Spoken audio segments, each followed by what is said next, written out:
गुम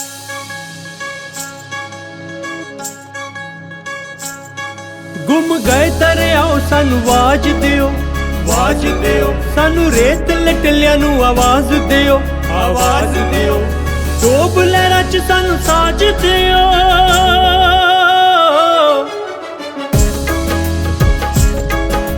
रेत साडी सतवें दरिया दी गवाह, वसदियां रहियां बसदियां हुंदियां रहियां फना। गुम गईयां पैड़ां दा सानू राज दियो, गुम गए दरियाओ सानू आवाज दियो, आवाज दियो। गुम गए दरियाओ सानू आवाज दियो। तुसां किनारे ऋषियां उचारे वेद सी।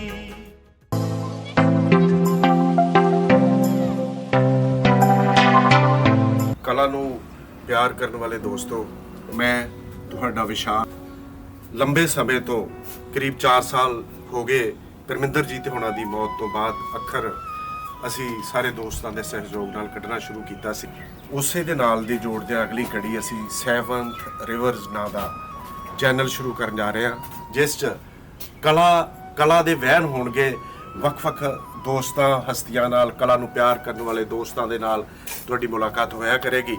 ਅਸੀਂ ਕੋਸ਼ਿਸ਼ ਕਰਾਂਗੇ ਕਿ ਜਿਵੇਂ ਕੁਝ ਵੱਖਰਾ ਕੀਤਾ ਜਾਵੇ।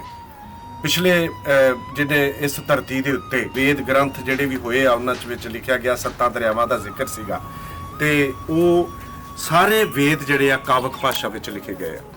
ਤੇ ਅਸੀਂ ਚਾਹੁੰਦੇ ਆ ਕਿ ਉਹ ਕਾਵਕ ਭਾਸ਼ਾ ਜਿਹੜੀ ਆ ਉਦੋਂ ਵੇਦਾਂ ਗ੍ਰੰਥਾਂ ਵਿੱਚ ਲਿਖੀ ਗਈ ਉਹ ਫਿਰ ਲੈ ਕੇ ਆਈਏ। ਸਮੇਂ ਦੇ ਨਾਲ ਕੂਬਾ ਤੇ ਸਰਸਵਤੀ ਜਿਹੜੀ ਦਰਿਆ ਵਾ ਉਹ ਨਕਸ਼ੇ ਤੋਂ ਖਤਮ ਹੋ ਗਿਆ। ਇਹ ਜਿਹੜੇ 7 ਦਰਿਆ, 7ਵਾਂ ਦਰਿਆ ਮਤਲਬ ਉਹਨਾਂ ਨੇ ਆਪਣਾ ਵੇਦਾਂ ਗ੍ਰੰਥਾਂ ਵਿੱਚ ਹੀ ਉਹਨਾਂ ਦਾ ਜ਼ਿਕਰ ਨਹੀਂ ਹੈਗਾ। ਉਹ 7ਵਾਂ ਦਰਿਆ ਸਾਡੇ ਰਿਸ਼ੀਆਂ ਮੁਨੀਆਂ ਦੇ ਅੰਦਰ ਵੀ ਵਹਿੰਦਾ ਸੀਗਾ। ਅਸੀਂ ਉਸ ਕਲਾ ਦੇ ਵਹਿਣ ਨੂੰ ਲੈ ਕੇ ਆਏ ਹਾਂ, ਤੁਹਾਡੇ ਨਾਲ ਮੁਖਾਤਬ ਹੋਵਾਂਗੇ ਤਾਂ ਕਿ ਉਸ ਸਮੇਂ ਨੂੰ ਅਸੀਂ ਪਰਿਭਾਸ਼ਿਤ ਕਰ ਸਕੀਏ। ਬਿਆਸ ਨਦੀ ਦੇ ਕੰਢੇ ਤੇ ਸਾਡਾ ਘਰ ਵਾ, ਅਸੀਂ ਉੱਥੇ ਬਹਿ ਕੇ ਗੱਲਬਾਤ ਕਰ ਰਹੇ ਹਾਂ। ਇੱਥੇ ਹੀ ਵੇਦਾਂ ਗ੍ਰੰਥਾਂ ਦੀ ਰਚਨਾ ਕੀਤੀ ਗਈ ਆ।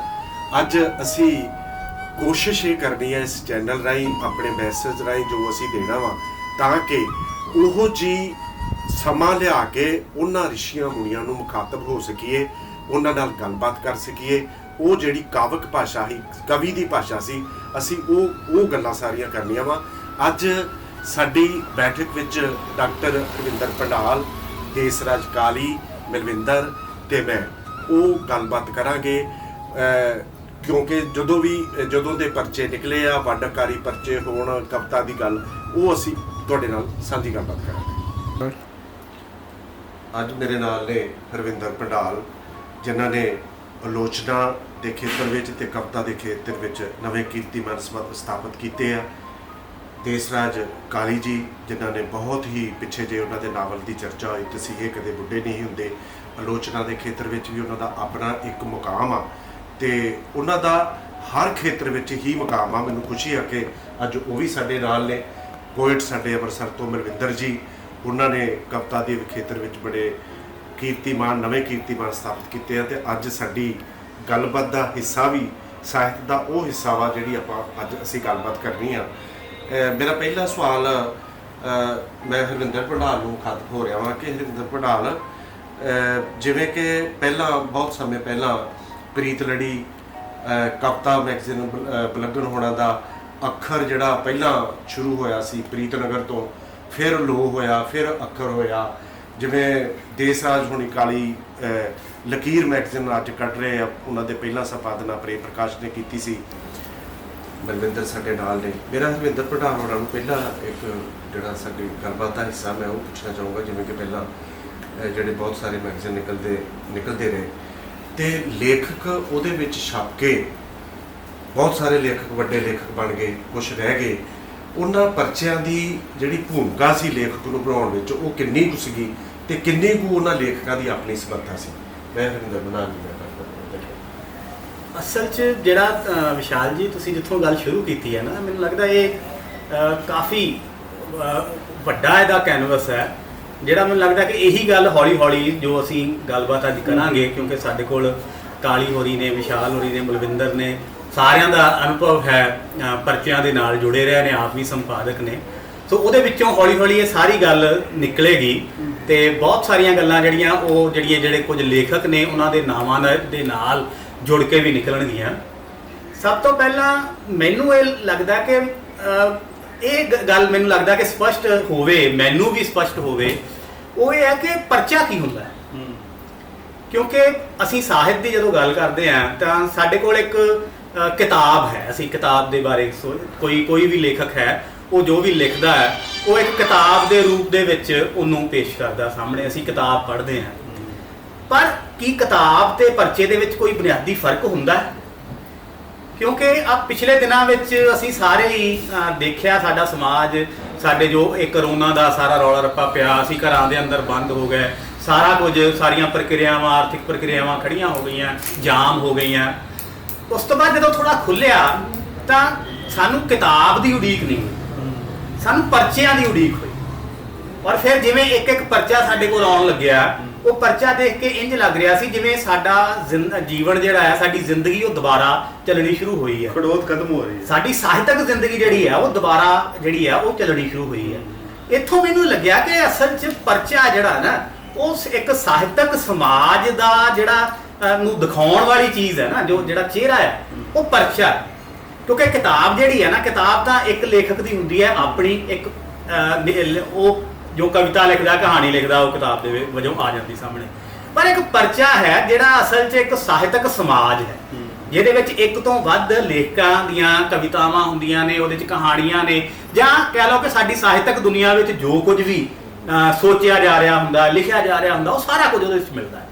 ਔਰ ਇਸੇ ਲਈ ਮੈਨੂੰ ਲੱਗਦਾ ਕਿ ਸਾਹਿਤਕ ਜੀਵਨ ਦਾ ਜਿਹੜਾ ਇਤਿਹਾਸ ਹੈ ਨਾ, ਉਹ ਪਰਚਿਆਂ ਦੇ ਥਰੂ ਜ਼ਿਆਦਾ ਸਾਡੇ ਸਾਹਮਣੇ ਆ ਸਕਦਾ ਹੈ।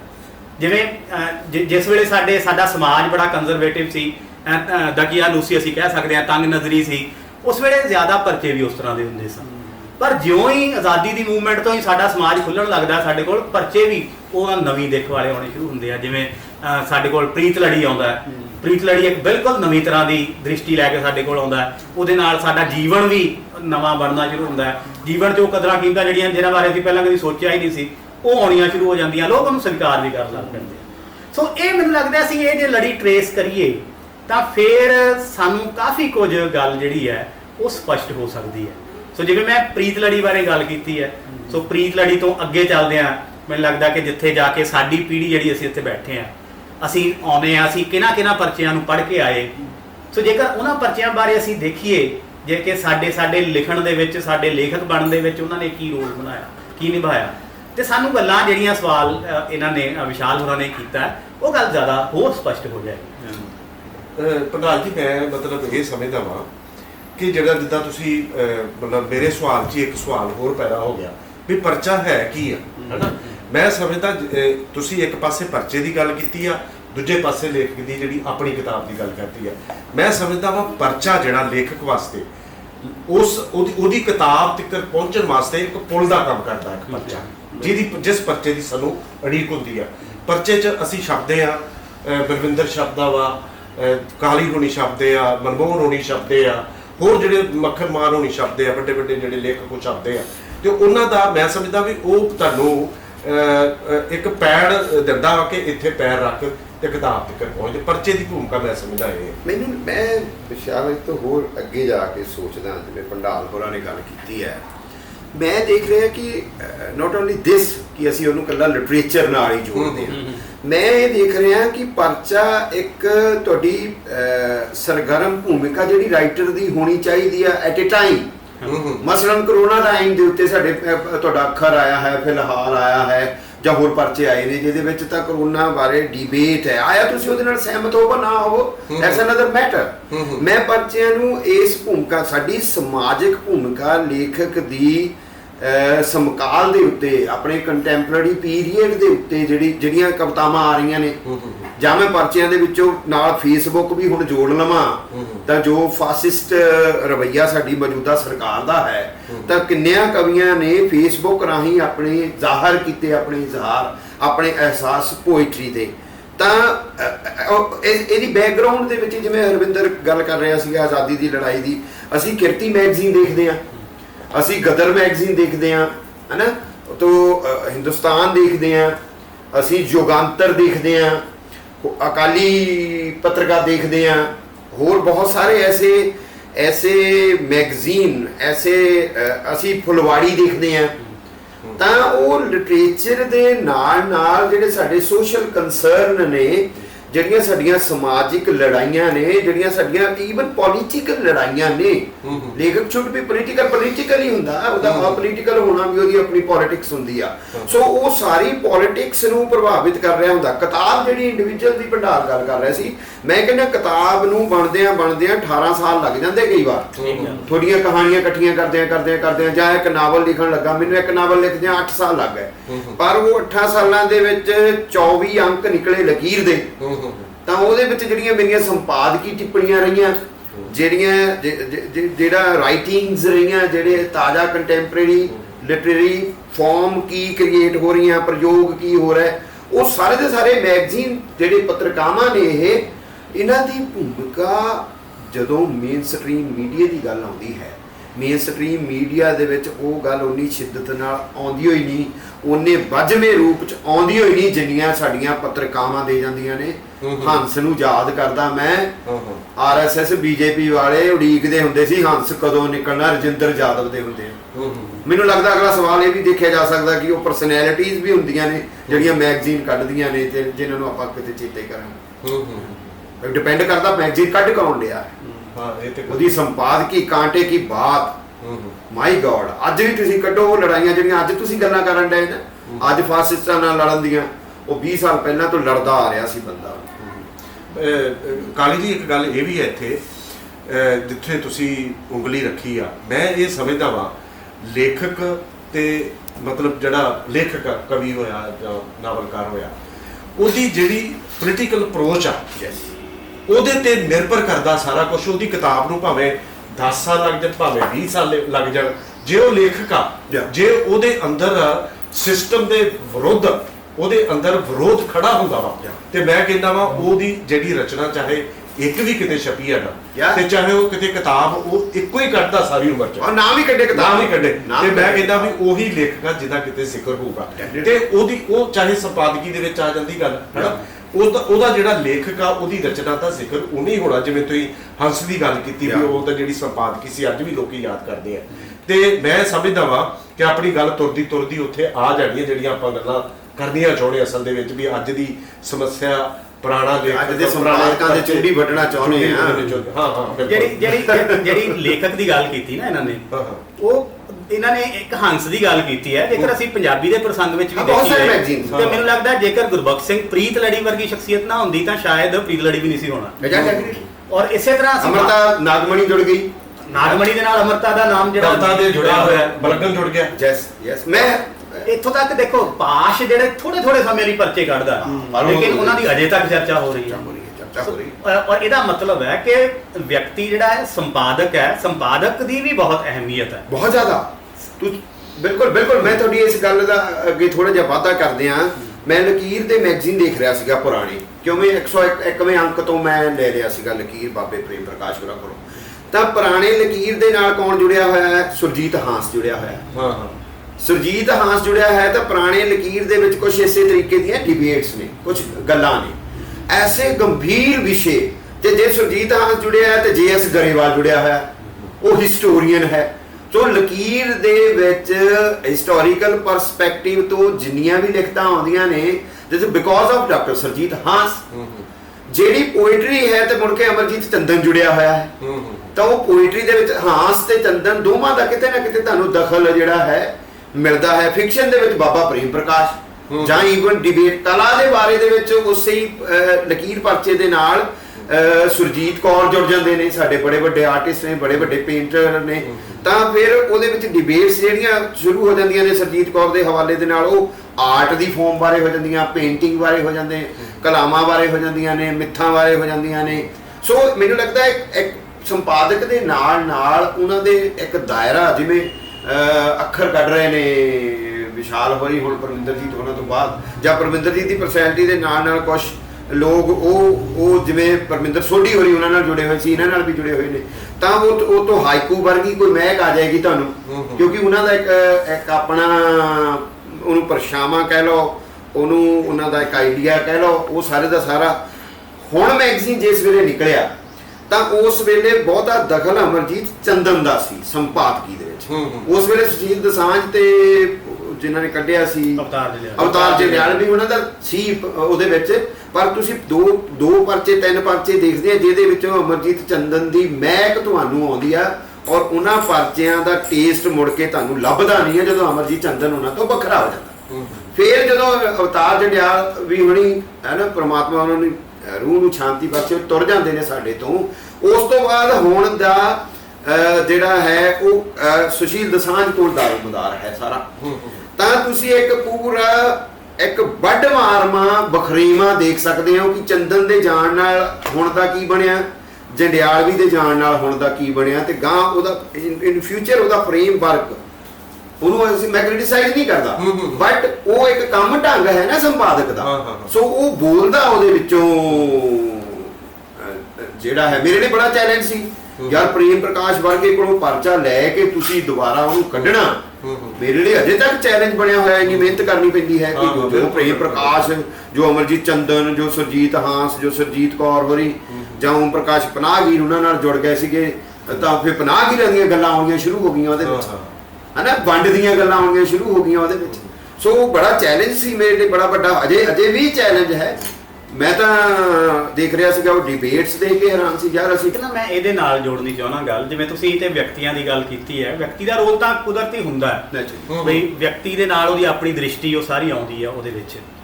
ਇੱਕ ਨਾ ਹੋਰ ਮੈਂ ਦੇਖ ਰਿਹਾ ਕਿ ਕੁਝ ਅਸੀਂ ਜਦੋਂ ਉਹਨਾਂ ਪਰਚਿਆਂ ਦੀ ਗੱਲ ਕਰਦੇ ਹਾਂ ਜਿਨ੍ਹਾਂ ਨੇ ਸਮਾਜਿਕ ਪ੍ਰਤੀਬੱਧਤਾ ਦੇ ਉੱਪਰ ਬਹੁਤ ਜ਼ੋਰ ਦਿੱਤਾ, ਉਹਨਾਂ ਦਾ ਬਹੁਤ ਵੱਡਾ ਰੋਲ ਰਿਹਾ ਉਹਨਾਂ ਪਰਚਿਆਂ ਦਾ।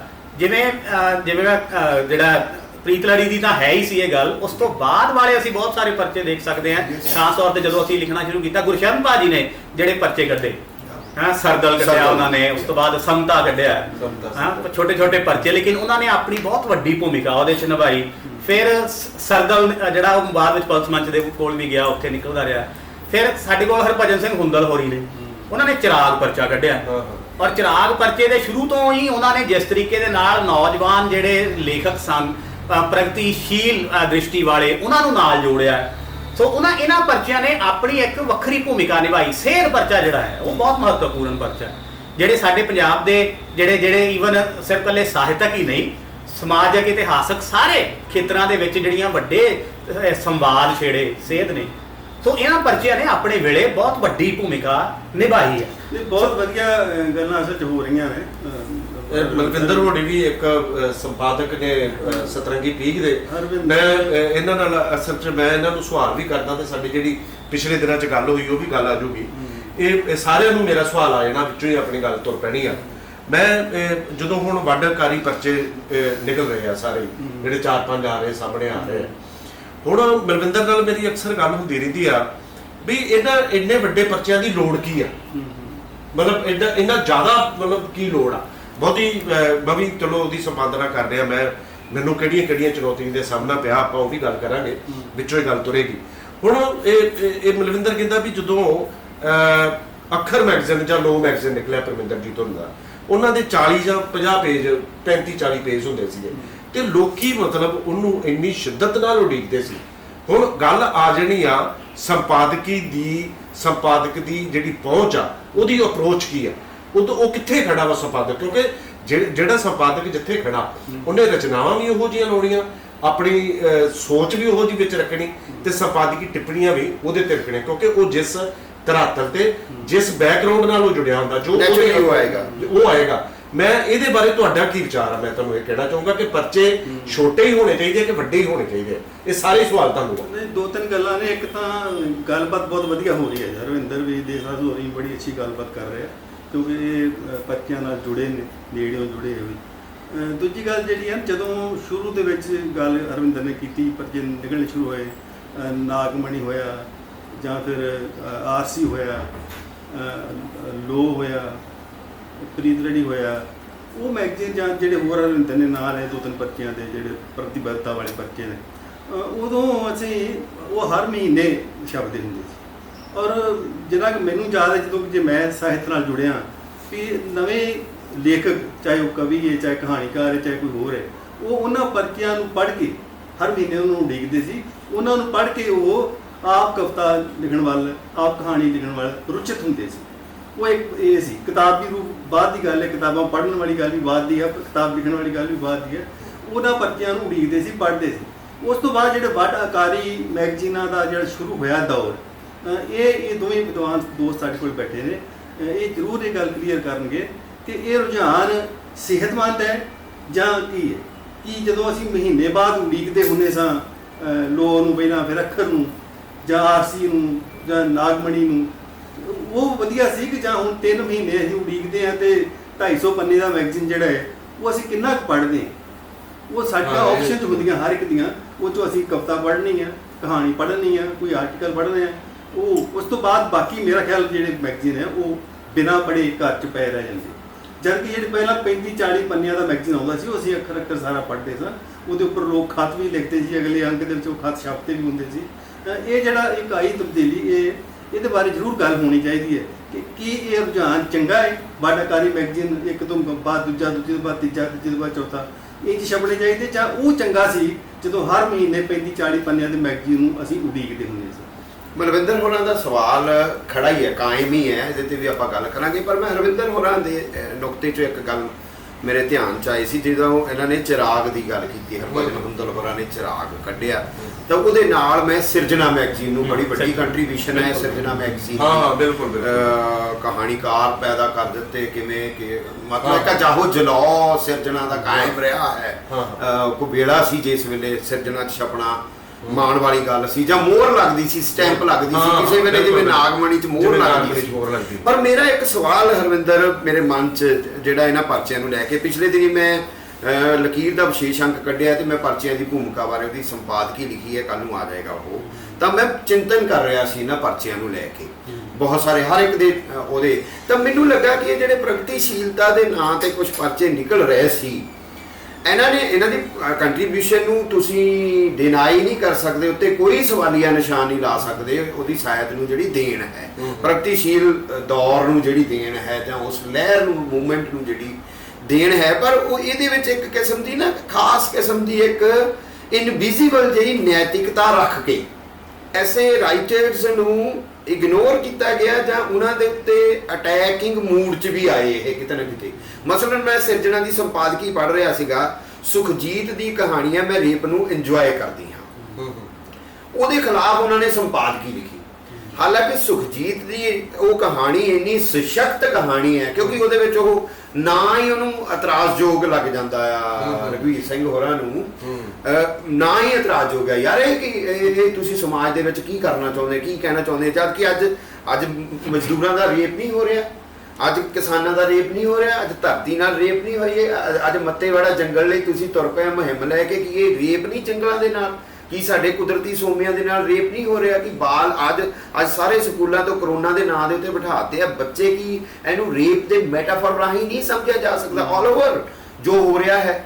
ਤਾਂ ਇਸੇ ਤਰ੍ਹਾਂ ਭਜਨ ਹੁੰਦਲ ਹੋਰੀ, ਜਾਂ ਇਹ ਫਿਰ ਜਦੋਂ ਕਾਸਟ ਦੀ ਗੱਲ ਆਈ, ਜਦੋਂ ਦਲਿਤ ਲਿਟਰੇਚਰ ਦੀ ਗੱਲ ਆਈ, ਤਾਂ ਇਹਨਾਂ ਨੇ ਚਿਮਟੇ ਨੇ ਚੱਕ ਕੇ ਪਰੇ ਨੂੰ, ਨਾ ਨਾ ਨਾ ਨਾ ਨਾ ਅਸੀਂ ਜਾਤ ਆਪ ਆਪਣੀਆਂ ਜਾਤੀਆਂ ਹੈਗੀਆਂ। ਪਿਛਲੇ ਦਿਨ ਭਜਨ ਹੁੰਦਲ ਉਹਨਾਂ ਦੀ ਇੰਟਰਵਿਊ ਇੱਕ ਇਸੇ ਤਰ੍ਹਾਂ ਚੈਨਲ ਦੇ ਉੱਤੇ ਚੱਲ ਰਹੀ ਸੀਗੀ, ਉਹਦੇ ਵਿੱਚ ਉਹ ਕਹਿੰਦੇ, ਉਹਨਾਂ ਨੇ ਸਵਾਲ ਮੇਰਾ ਨਾਂ ਲੈ ਕੇ ਦੇਖਿਆ, ਉਹ ਕਹਿੰਦਾ ਕਿ ਕਾਸਟ ਕਾਸਟ ਜਿਹੜੀ ਲਿਟਰੇਚਰ 'ਚ ਵੀ ਕਾਊਂਟ ਕਰ ਰਹੀ ਆ, ਰਾਈਟਰ 'ਚ ਕਾਊਂਟ ਕਰ ਰਹੀ ਆ। ਉਹ ਕਹਿੰਦਾ ਨਹੀਂ, ਇਹ ਚਿਛੜੀਆਂ ਪ੍ਰੇਮ ਪ੍ਰਕਾਸ਼ ਛੇੜਦਾ ਸੀ, ਜਾਣੀ ਅਸੀਂ ਪ੍ਰੇਮ ਪ੍ਰਕਾਸ਼ ਦੇ ਉਹ ਚੇਲੇ ਆ, ਔਰ ਉਹੀ ਬਣਾਇਆ ਹੋਇਆ ਉਹ ਬਾਬੇ ਨੇ ਪੁਰਾਣਾ। ਕਾਸਟਿਸਟ ਦੇਅਰ ਯਾਰ, ਰਾਈਟਰ ਕਾਸਟਿਸਟ ਨਹੀਂ ਹੁੰਦਾ ਹੈ, ਪਰ ਰਾਈਟਰ ਦੀ ਕਾਸਟ ਹੁੰਦੀ ਹੈ, ਸਮਾਜ 'ਚ ਹੈਗੀ ਆ, ਲਿਟਰੇਰੀ ਫੀਲਡ 'ਚ ਹੈਗੀ ਆ, ਮੇਰੀ ਕਾਸਟ ਹੈਗੀ ਆ, ਮੈਂ ਸਰਵਾਈਵ ਕਰ ਰਿਹਾ ਕਾਸਟ ਦੇ ਤੌਰ ਤੇ। ਤੇ ਇਹਨਾਂ ਨੇ ਉਹ ਸਾਰੇ ਦਾ ਸਾਰਾ ਚਿਮਟੇ ਨਾਲ ਸਿੱਟਣਾ ਸ਼ੁਰੂ ਕਰਤਾ। ਪਿੱਛੋਂ ਜਾ ਕੇ ਹੁੰਦਲ ਹੋਣੀ ਤਾਂ ਚਲੋ ਹੁਣ ਬਜ਼ੁਰਗ ਨੇ, ਅਸੀਂ ਉਹਨਾਂ ਦਾ ਆਦਰ ਹੀ ਕਰਦੇ ਹਾਂ, ਕਵੀ ਨਹੀਂ ਹੈਗਾ ਤਾਂ ਫਿਰ ਕੀ ਕਰਾਂ ਮੈਂ ਹੁਣ। ਤਾਂ ਉਹ ਕੀ ਆ, ਸਿਰਜਣਾ ਨੇ ਫਿਰ ਰਘਵੀਰ ਸਿੰਘ ਹੋਰਾਂ ਨੇ, ਉਹ ਦਿਆਨਤਦਾਰ ਨੇ, ਉਹਨੇ ਮਹਿਸੂਸ ਕੀਤਾ ਕਿ ਨਹੀਂ ਯਾਰ ਆ ਜਿਹੜੇ ਦੇਹ ਦਾ ਸਬਜੈਕਟ ਹੈ, ਦੇਹ ਦੀ ਮੈਂ ਕਹਿੰਦਾ ਸੈਲੀਬ੍ਰੇਸ਼ਨ ਕਿਉਂ ਨਾ ਕਰਾਂ ਯਾਰ, ਮੈਂ ਦੇਹ ਦੀ ਸੈਲੀਬ੍ਰੇਸ਼ਨ, ਮੈਂ ਅੱਛੇ ਕੱਪੜੇ ਪਾਉਣਾ ਤਾਂ ਦੇਹ ਦੀ ਸੈਲੀਬ੍ਰੇਸ਼ਨ ਹੈ, ਪੰਡਾਲ ਚਮਕਦਾ ਹੈ ਗੁੰਦੇ ਲਵਾਏ ਹੋਏ ਨੇ ਯਾਰ ਕਿਉਂ ਨਹੀਂ ਅਸੀਂ ਆਪਣੇ ਆਪ ਨੂੰ ਮੁਹੱਬਤ ਨਹੀਂ ਕਰਦੇ ਜੀ ਆਪਣੇ ਸਰੀਰ ਨੂੰ ਨਹੀਂ ਮੁਹੱਬਤ ਕਰਦੇ ਅਸੀਂ ਕਿਹੜੇ ਸਮਾਜ ਦੀ ਸਿਰਜਣਾ ਕਰਨੀ ਹੈ ਹਾਂ ਬਿਲਕੁਲ ਤੁਸੀਂ ਕਠੋਰ ਸਖਤ ਜਾਂਚ ਹੈ ਪਰ ਫਿਰ ਰਘਵੀਰ ਸਿੰਘ ਹੋਰਾਂ ਦੇ ਮੈਂ ਦੇਖਿਆ ਫਿਰ ਉਹ ਉਹਨਾਂ ਨੇ ਪਿੱਛੇ ਨੂੰ ਝਾਤ ਮਾਰੀ ਔਰ ਇਹ ਅੱਛੀ ਗੱਲ ਹੁੰਦੀ ਆ ਬੰਦਾ ਜਦੋਂ ਹੋ ਜਵੇ ਯਾਰ ਇਹ ਤਾਂ ਸਮਾਜ ਦਾ ਟ੍ਰੈਂਡ ਹੈ ਇਹ ਤਾਂ ਵੱਖ-ਵੱਖ ਸਬਜੈਕਟ ਨੇ ਇਹ ਤਾਂ 100 ਫੁੱਲ ਨੇ ਜਿਹੜੇ ਕਿਸ ਦੇ ਫੁੱਲ ਦਿਖਾ ਰਹੇ ਨੇ ਸਾਨੂੰ ਕਿੰਨੇ ਸੈਂਕੜੇ ਫਲਾਵਰ ਖਿੜੇ ਪਏ ਨੇ ਸੋ ਉਹ ਫੁੱਲ ਖਿੜੇ ਤੇ ਸਭ ਤੋਂ ਪਹਿਲਾਂ ਹਰਵਿੰਦਰ ਸ਼ਾਇਦ ਤੁਸੀਂ ਮੇਰੇ ਨਾਲ ਸਹਿਮਤ ਹੋਗੇ ਉਹਨਾਂ ਨੇ ਫਿਰ ਨਾ ਤ੍ਰਿਪਤਾ ਕੇ ਸਿੰਘ ਦੀ ਇੱਕ ਕਹਾਣੀ ਆਈ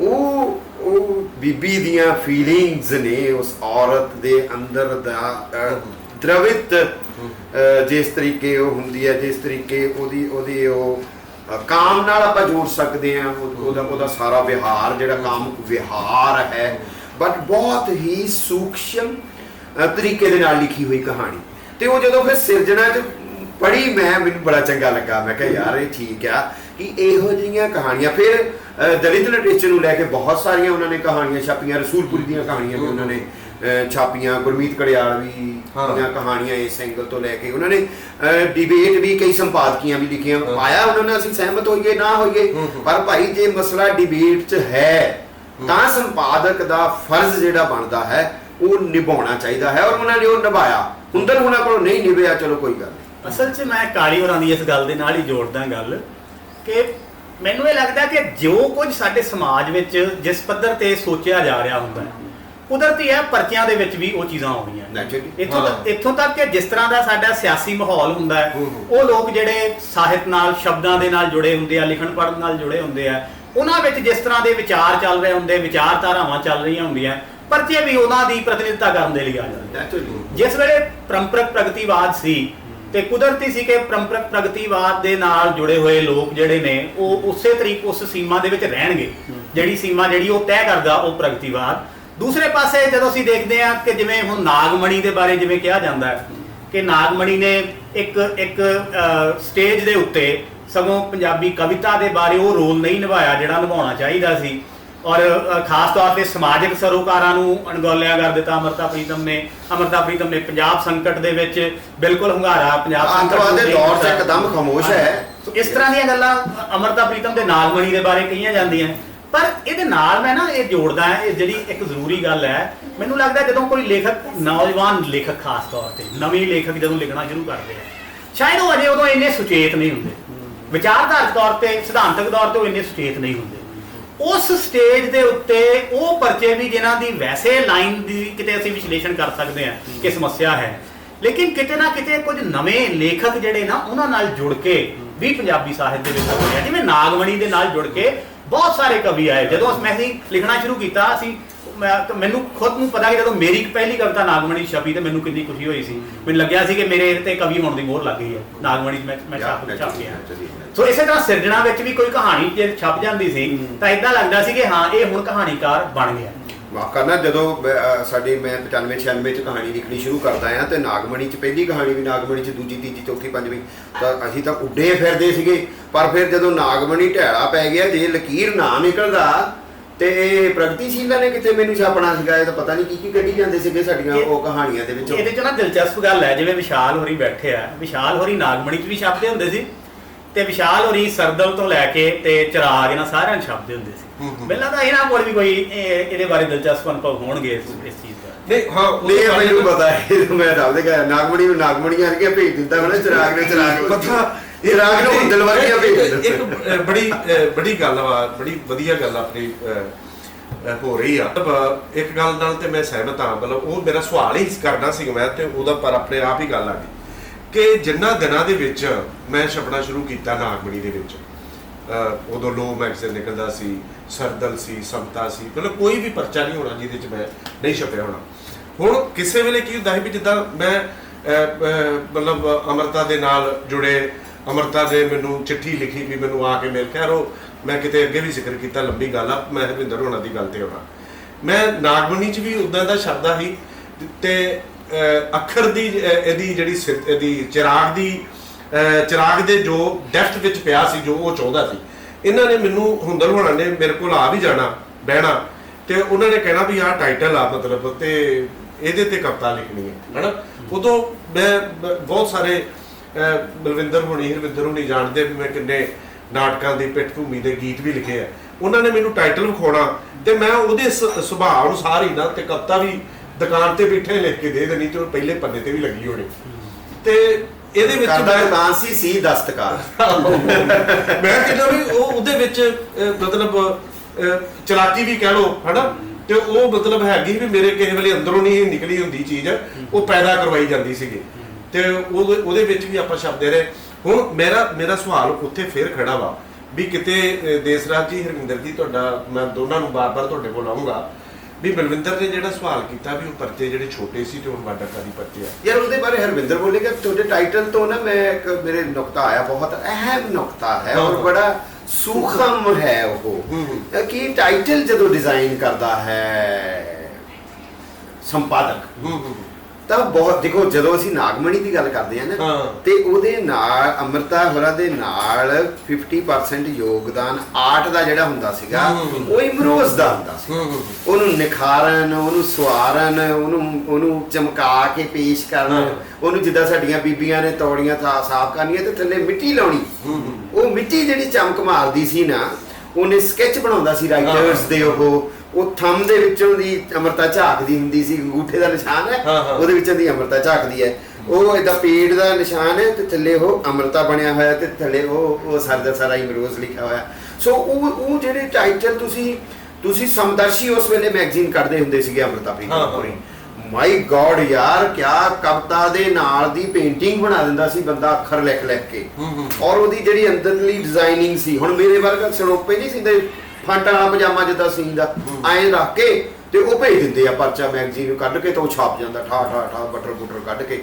ਪਰ ਉਹ ਇੱਕ ਅੱਖਰ ਕਿੱਥੇ ਰੱਖਣਾ, ਉਹ ਉਸ ਵੇਲੇ ਬਲੌਕਾਂ ਤੇ ਕੰਮ ਹੁੰਦਾ ਸੀਗਾ, ਕਿੰਨਾ ਮਿਹਨਤਾਂ ਦਾ ਕੰਮ ਹੁੰਦਾ ਸੀਗਾ। ਉਹ ਅੱਖਰ ਚਿਣਨੇ, ਗਿਣਨੇ, ਮਿਣਨੇ, ਡਾਟ ਬੰਨਣੀ ਤੇ ਉਹ ਛਾਪਾ ਖਾਨਾ ਬੜਾ ਮੁਸ਼ਕਲ ਕੰਮ ਸੀ। ਪਰ ਉਹ ਇਹਦੇ ਉੱਤੇ ਇੰਨੀ ਮਿਹਨਤ ਕਰਦੇ ਸੀਗੇ ਉਹਦੀ ਆਰਟ ਫਾਰਮ ਤੇ, ਪੋਇਮ ਦੀ ਉਹਦੇ ਉਹ ਸਾਰਾ। ਫਿਰ ਮੈਂ ਦੇਖਦਾ ਪ੍ਰੇਮ ਪ੍ਰਕਾਸ਼ ਹੋਰੀ, ਅੱਛਾ ਪ੍ਰੇਮ ਪ੍ਰਕਾਸ਼ ਦੇ ਨਾਲ ਸੁਰਜੀਤ ਕੌਰ ਜੁੜੀ ਹੋਈ ਸੀ, ਤਾਂ ਉਹਨਾਂ ਦੇ ਤੁਸੀਂ ਟਾਈਟਲ ਦੇਖੋਗੇ ਕਿ ਜਿਹੜੀਆਂ ਅਲਟਰਾ ਮਾਡਰਨ ਕਵਾਂਗੇ ਉਹਨੂੰ, ਮਤਲਬ ਤੁਸੀਂ ਐਬਸਰਡ ਤਰੀਕੇ ਦੀਆਂ ਪੇਂਟਿੰਗਸ ਆ ਜਾਂਦੀਆਂ ਨੇ ਉਹਦੇ ਤੇ ਤੁਹਾਨੂੰ ਕਿਤੇ ਕਿਸੇ ਵੀ ਤਰ੍ਹਾਂ ਦਾ ਰੀਅਲਿਸਟਿਕ ਪੇਂਟਿੰਗਸ ਨਹੀਂ ਦਿਖੇਗੀ, ਸਕੈਚ ਆ ਜਾਂਦੇ ਨੇ ਜਾਂ ਲਕੀਰ ਹੀ ਇਸ ਤਰੀਕੇ ਨਾਲ ਲਿਖਿਆ ਜਾਂਦਾ, ਤਿੱਖਾ ਜਿਹਾ ਕਰਕੇ ਲਿਖਿਆ ਜਾਂਦਾ ਹੈ।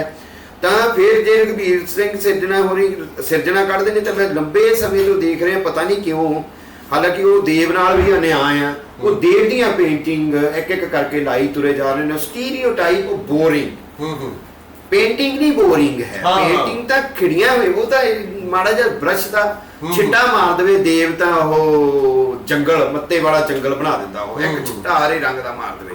ਪਰ ਉਹ ਜਦੋਂ ਲਗਾਤਾਰ ਘਟੀਆ ਕਾਗਜ਼ ਦੇ ਉੱਤੇ ਛਪਿਆ ਆਉਂਦਾ ਹੈ ਬੈਡ ਪ੍ਰਿੰਟਿੰਗ ਦਾ, ਤਾਂ ਉਹ ਤੁਹਾਨੂੰ ਕਿਤੇ ਨਾ ਕਿਤੇ ਤੁਹਾਡੇ ਮਨ ਦੇ ਵਿੱਚੋਂ ਯਾਰ ਸਾਡੇ ਤਾਂ ਹਿਸਟਰੀ ਗਵਾਹ ਹੈ, ਤੁਸੀਂ ਹਿਸਟਰੀ ਤੇ ਕੰਮ ਕੀਤਾ ਗਦਰ ਮੂਵਮੈਂਟ ਦਾ, ਟਾਈਟਲ ਨੂੰ ਲੈ ਕੇ ਬੰਦਿਆਂ ਨੂੰ ਫਾਂਸੀਆਂ ਹੋ ਗਈਆਂ ਕਿ ਉਹਨੇ ਭੁੱਖਮਰੀ ਦਾ ਟਾਈਟਲ ਡਿਜ਼ਾਈਨ ਕਰ ਦਿੱਤਾ, ਉੱਥੇ ਕੰਗਰੋੜ ਪਿੰਡੇ ਦਿਖਾ ਦਿੱਤੇ ਅੰਗਰੇਜ਼ ਨੇ ਪਰਚੇ ਚਲਾ ਕੇ।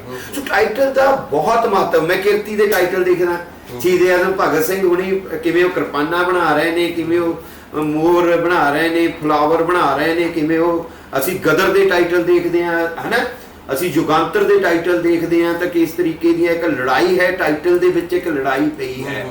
ਅੱਜ ਬਹੁਤ ਧਿਆਨ ਰੱਖਦਾ ਟਾਈਟਲ ਬਣਾਉਂਦੇ। ਤੁਸੀਂ ਜਿਵੇਂ ਤੁਹਾਡੇ ਟਾਈਟਲ ਹੁੰਦੇ ਨੇ, ਤੁਹਾਡੀ ਆਪਣੀ ਇੱਕ ਮਹਿਕ ਉਹਦੇ ਵਿੱਚੋਂ ਆਉਂਦੀ ਹੈ, ਤਾਂ ਮੈਂ ਦੇਖ ਰਿਹਾ ਕਿ ਜਿੱਦਾਂ ਸਾਡੇ ਕੋਲ ਮੈਗਜ਼ੀਨ ਪ੍ਰਵਚਨ ਆਉਂਦਾ ਹੈ, ਰਜਨੀਸ਼ ਬਹਾਦਰ ਹੋਣੀ ਉਹਦੇ ਸੰਪਾਦਕ ਨੇ, ਸਿਆਣਾ ਆਦਮੀ, ਆਲੋਚਕ ਆਦਮੀ ਹੈ, ਕਾਮਰੇਡ ਆਦਮੀ ਹੈ, ਉਹ ਵਧੀਆ ਹੈ, ਪਰ ਟਾਈਟਲ ਦੀ ਉਹਦੇ ਕੋਲ ਐਸਥੈਟਿਕ ਹੀ ਨਹੀਂ ਹੈ। ਉਹ ਗੰਦਾ ਜਿਹਾ ਕੋਈ ਪੇਂਟਿੰਗ ਨੈਟ ਤੋਂ ਕੱਢਣਗੇ। ਉਹ ਸਾਡਾ ਦੋਸਤ ਹੈ ਕਿ ਕੇਸਰ, ਮੈਂ ਕਹਿੰਦਾ ਉਹਨਾਂ ਨੇ ਜੱਟ ਦਾ ਟਾਈਟਲ ਬਣਾਇਆ ਯਾਰ, ਉਹ ਮਤਲਬ ਉਹਨੂੰ ਛਾਪ ਦੇਣਗੇ, ਉਹਦੀ ਕੋਈ ਸੈਂਸ ਨਹੀਂ ਹੋਏਗੀ, ਉਹਦਾ ਕੋਈ ਰੈਲੇਵੈਂਸ ਨਹੀਂ ਹੋਏਗਾ। ਐਸੇ ਤਰ੍ਹਾਂ ਸਾਡਾ ਰਸੂਲਪੁਰੀਆ ਸੂਖਸ਼ਮ ਕਹਾਣੀਕਾਰ ਹੈ, ਬਹੁਤ ਸੂਖਮ ਬਿਰਤੀ ਦਾ ਬੰਦਾ ਹੈ, ਪਰ ਉਹਨੂੰ ਪੇਂਟਿੰਗ ਦਾ ਪਤਾ ਹੀ ਨਹੀਂ। ਉਹ ਇੰਨੇ ਘਚੌਲੇ ਪਾਉਂਦਾ, ਉਹ ਐਸੀਆਂ ਗਦੜੀਆਂ ਉਹ ਟਾਈਟਲ ਛਾਪ ਦਿੰਦਾ, ਕਦੇ ਕਿਸੇ ਦੇ ਮੋਰ ਪੰਖੀ ਆ ਜਾਏ ਕੱਢ ਕੇ, ਯਾਨੀ ਜਾਂ ਜਦੋਂ ਪਰਮਿੰਦਰ ਜੀਤ ਹੋਰੀ ਅੱਖਰ ਕੱਢਦੇ ਹੁੰਦੇ ਸੀਗੇ ਟਾਈਟਲ ਤੇ ਕਿੰਨਾ ਧਿਆਨ ਰੱਖਿਆ ਜਾਂਦਾ, ਕਿਹੜੀ ਕਾਤਾ ਮੂਹਰੇ ਲਾਉਣੀ, ਕਿਹੜੀ ਕਾਤਾ ਪਿੱਛੇ ਲਾਉਣੀ, ਬੇੜੀਆਂ ਦੇ ਪੁਲ 'ਚ ਕਿੱਦਾਂ ਲਾਉਣਾ, ਉਹ ਵੀ ਡਿਜ਼ਾਈਨਿੰਗ ਤੇ ਬਹੁਤ ਧਿਆਨ ਦਿੰਦੇ ਸੀ। ਮੈਂ ਨਹੀਂ ਦਿੰਦਾ, ਮੈਨੂੰ ਇੰਨਾ, ਪਰ ਮੈਂ ਟਾਈਟਲ ਤੇ ਧਿਆਨ ਦਿੰਦਾ। ਮੈਨੂੰ ਵੀ ਪਤਾ ਮੇਰੇ ਕੋਲ ਟਾਈਟਲ ਸਾਹਮਣੇ ਹੋਊਗਾ, ਮੈਂ ਬਣਾਏ ਹੋਏ ਨੇ। ਸੋ ਮੈਂ ਉਹ ਤਾਂ ਤੁਸੀਂ ਟਾਈਟਲ ਦੀ ਗੱਲ ਕੀਤੀ, ਫਿਰ ਹੁੰਦਾ ਤੁਹਾਡੇ ਕੋਲ ਲਿਆ ਕੇ ਕਵਿਤਾ ਕਢਾ ਲੈਂਦੇ ਸੀਗੇ ਤੇ ਉਹ ਫਿਰ ਉੱਤੇ ਲਾ ਦਿੰਦੇ ਸੀਗੇ। ਉਹ ਥੋੜਾ ਜਿਹਾ ਮੈਨੂੰ ਯਾਦ ਆਇਆ ਟਾਈਟਲ। ਮੈਨੂੰ ਲੱਗਦਾ ਚਲੋ ਕਾਲੀ ਨੇ ਜੋ ਉਸ ਦਾ opinion ਹੈ ਇਹਦੇ ਬਾਰੇ ਯਾਰ ਕੀਤੀਆਂ, ਵੱਖ-ਵੱਖ ਪਰਚਿਆਂ ਬਾਰੇ ਗੱਲਾਂ ਕੀਤੀਆਂ, ਠੀਕ ਹੈ। ਤੇ ਜਿਹੜਾ ਸਵਾਲ ਅਸਲ ਦੇ ਵਿੱਚ ਮਲਵਿੰਦਰ ਮੋਟੇ ਪਰਚੇ ਵਾਲਾ ਤੇ ਵਿਸ਼ਾਲ ਹੋਰਾਂ ਵੱਲੋਂ ਆਇਆ, ਮੈਨੂੰ ਲੱਗਦਾ ਇਹ ਵੀ ਸਵਾਲ ਮੋਟੇ ਪਰਚੇ ਨਾਲ ਇੱਕ ਨਾਲ ਉਹਦੇ ਨਾਲ ਹੋਰ ਗੱਲ ਵੀ ਹੈ।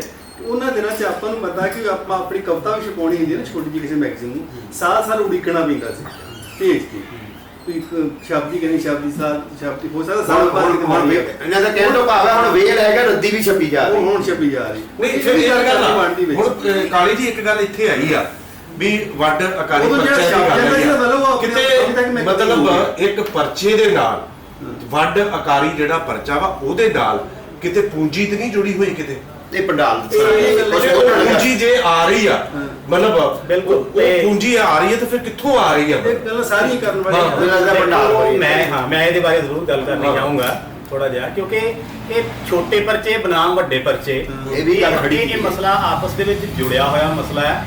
ਇੱਕ ਦੂਜੇ ਨਾਲ ਇਹਦੇ ਸੰਬੰਧ ਨੂੰ ਦੇਖ ਕੇ ਅਸੀਂ ਇਹਨੂੰ ਸਮੁੱਚੇ ਸਮਝ ਸਕਦੇ ਹਾਂ, ਪਰ ਇਹ ਕੋਈ ਬਿਲਕੁਲ ਸਿੱਧੜ ਜਿਹੀ ਚੀਜ਼ ਵੀ ਨਹੀਂ, ਸਿੱਧੜ ਸਮਝਦਾਰੀ ਵੀ ਨਹੀਂ ਸਾਡੀ ਇਹਦੇ ਬਾਰੇ ਹੋਣੀ ਚਾਹੀਦੀ।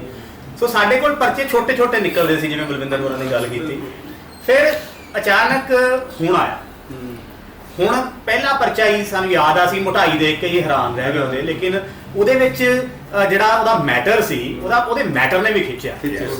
ਔਰ ਇਹ ਤੇ ਹੈ ਉਹਦਾ ਨਤੀਜਾ ਇਹ ਨਿਕਲਿਆ ਕਿ ਜਿਹੜੇ ਪਰਚੇ ਪਹਿਲਾਂ ਜਿਹੜੇ 500 700 1000 ਉਹ ਪਰਚੇ ਦੀ ਗਿਣਤੀ ਬਹੁਤ ਵਧੀ, ਛਪਣ ਗਿਣਤੀ ਬਹੁਤ ਵਧੀ। ਔਰ ਉਹਦਾ ਕਾਰਨ ਇਹ ਸੀ ਕਿ ਜਿਹੜੇ ਛੋਟੇ ਪਰਚੇ ਆ, ਛੋਟਾ ਪਰਚਾ ਇੱਕ ਜਿਹੜਾ ਹੋਏਗਾ ਜੇ ਸਾਹਿਤਕ ਪਰਚਾ, ਤੇ ਉਹ ਸਾਹਿਤਕ ਵਿਧਾਵਾਂ ਦੇ ਤੱਕ ਹੀ ਸੀਮਤ ਰਹੇਗਾ, ਕਿਉਂਕਿ ਇੱਕ ਸੀਮਤ ਉਹਦੇ ਕੋਲ ਸਪੇਸ ਹੀ ਸੀਮਤ ਹੈ। ਲੇਕਿਨ ਜਦੋਂ ਵੱਡਾ ਪਰਚਾ ਆਇਆ ਤੇ ਉਹਦੇ ਕੋਲ ਇਹ ਨਾਲ ਸਪੇਸ ਬਣੀ ਕਿ ਉਹਨੇ ਉਹਦੇ ਨਾਲ ਕਲਚਰ ਨੂੰ ਜੋੜ ਲਿਆ, ਉਹਦੇ ਨਾਲ ਹਿਸਟਰੀ ਨੂੰ ਜੋੜ ਲਿਆ, ਈਵਨ ਆਰਥਿਕਤਾ ਨੂੰ ਜੋੜ ਲਿਆ, ਅਰਥਚਾਰੇ ਨਾਲ ਸੰਬੰਧਿਤ ਚੀਜ਼ਾਂ, ਕਲਾ ਦੇ ਨਾਲ ਸੰਬੰਧਿਤ ਚੀਜ਼ਾਂ, ਅਸੀਂ ਪੇਂਟਿੰਗਸ ਦੇਖਦੇ ਆ, ਫੋਟੋਗ੍ਰਾਫੀ ਦੇਖਦੇ ਆ ਉਹਨਾਂ ਪਰਚਿਆਂ ਦੇ ਵਿੱਚ। ਉਹ ਸਾਰਾ ਉਹਦਾ ਵੱਡਾ ਸਾਰਾ ਜਿਹੜਾ ਕੈਨਵਸ ਉਹਦਾ ਐਡਾ ਵੱਡਾ ਹੋ ਗਿਆ ਕਿ ਇੰਨੀਆਂ ਵੱਧ ਵਿਧਾਵਾਂ ਉੱਚ ਸਮਾਉਣ ਲੱਗ ਪਈਆਂ। ਉਹਦੇ ਨਾਲ ਕੁਦਰਤੀ ਤੌਰ ਤੇ ਪਾਠਕਾਂ ਦੀ ਗਿਣਤੀ ਵਧੀ, ਪਾਠਕਾਂ ਦਾ ਘੇਰਾ ਵਧਿਆ। ਉਸ ਤੋਂ ਬਾਅਦ ਫਿਲਹਾਲ ਆਇਆ ਪਾਠਕਾਂ ਕੋਲ ਆਪਸ਼ਨਸ ਵੀ ਵੱਧ ਗਈਆਂ, ਆਪਸ਼ਨਸ ਵੱਧ ਗਈਆਂ। ਉਦੋਂ ਤੱਕ ਥੋੜਾ ਸਾਡੀ ਇਕਨੋਮੀ ਦੇ ਵਿੱਚ ਪੈਸਾ ਵੀ ਥੋੜਾ ਆ ਗਿਆ ਸੀ, ਜਿਹੜਾ ਅਸੀਂ ਪਹਿਲਾਂ 10 ਰੁਪਏ ਦਾ ਪਰਚਾ ਖਰੀਦਦੇ ਹੁੰਦੇ ਸੀ, ਬਾਅਦ ਚ 40-50 ਰੁਪਏ ਵਾਲਾ ਖਰੀਦਣ ਤੱਕ ਉਦੋਂ ਤੱਕ ਪਹੁੰਚ ਗਏ ਸੀ।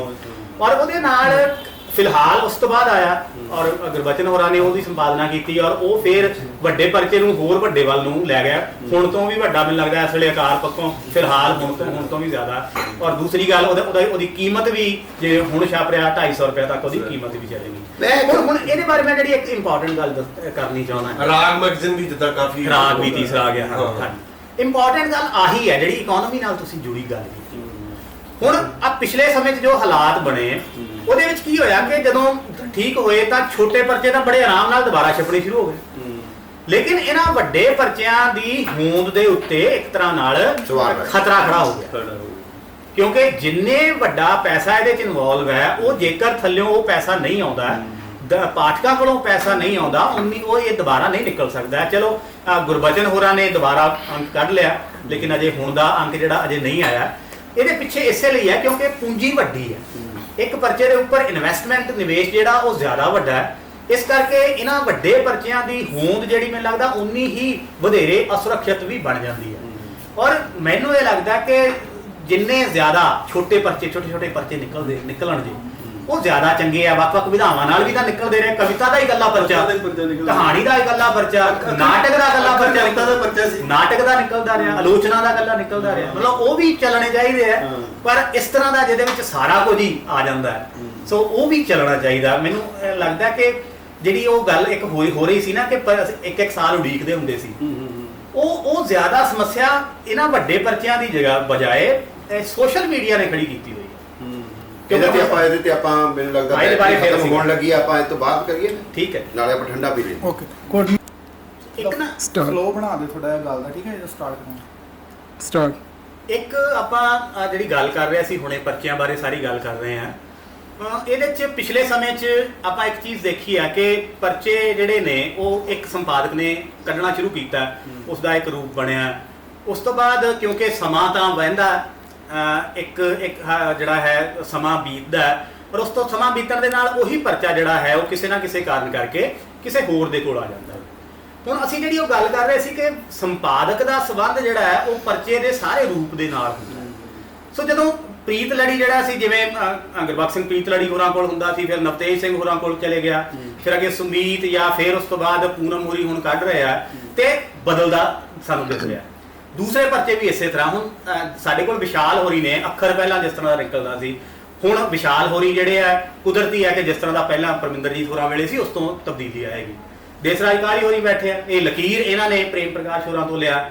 ਸੋ ਪ੍ਰੇਮ ਪ੍ਰਕਾਸ਼ ਹੋਰਾਂ ਨੇ 2 ਵਾਰ ਲਕੀਰ ਕੱਢਿਆ ਮੇਰੇ ਖਿਆਲ ਦੇ ਵਿੱਚ, ਦੂਸਰੀ ਵਾਰ ਵੀ ਇੱਕ ਤਰ੍ਹਾਂ ਨਾਲ ਪੰਜਾਬੀ ਸਾਹਿਤ ਦਾ ਵਹਿਣ ਬਦਲਣ ਵਾਲੀਆਂ ਗੱਲਾਂ ਉਹਨਾਂ ਕੀਤੀਆਂ। ਔਰ ਉਹ ਉਦੋਂ ਇਹ ਦੇਸਰਾਜ ਕਾਲੀ ਹੋਰਾਂ ਵਾਲੀ ਸਾਡੇ ਵਾਲੀ ਸਾਰੀ ਪੀੜ੍ਹੀ ਸੀ ਜਿਹੜੀ ਕਹਾਣੀਕਾਰਾਂ ਦੀ ਖਾਸ ਤੌਰ ਤੇ ਜਿਹੜੀ ਲਕੀਰ ਦੇ ਵਿੱਚ ਛਪ ਕੇ ਕਹਾਣੀ ਨੂੰ ਉਹਨਾਂ ਨੇ ਨਵਾਂ ਰੂਪ ਦਿੱਤਾ।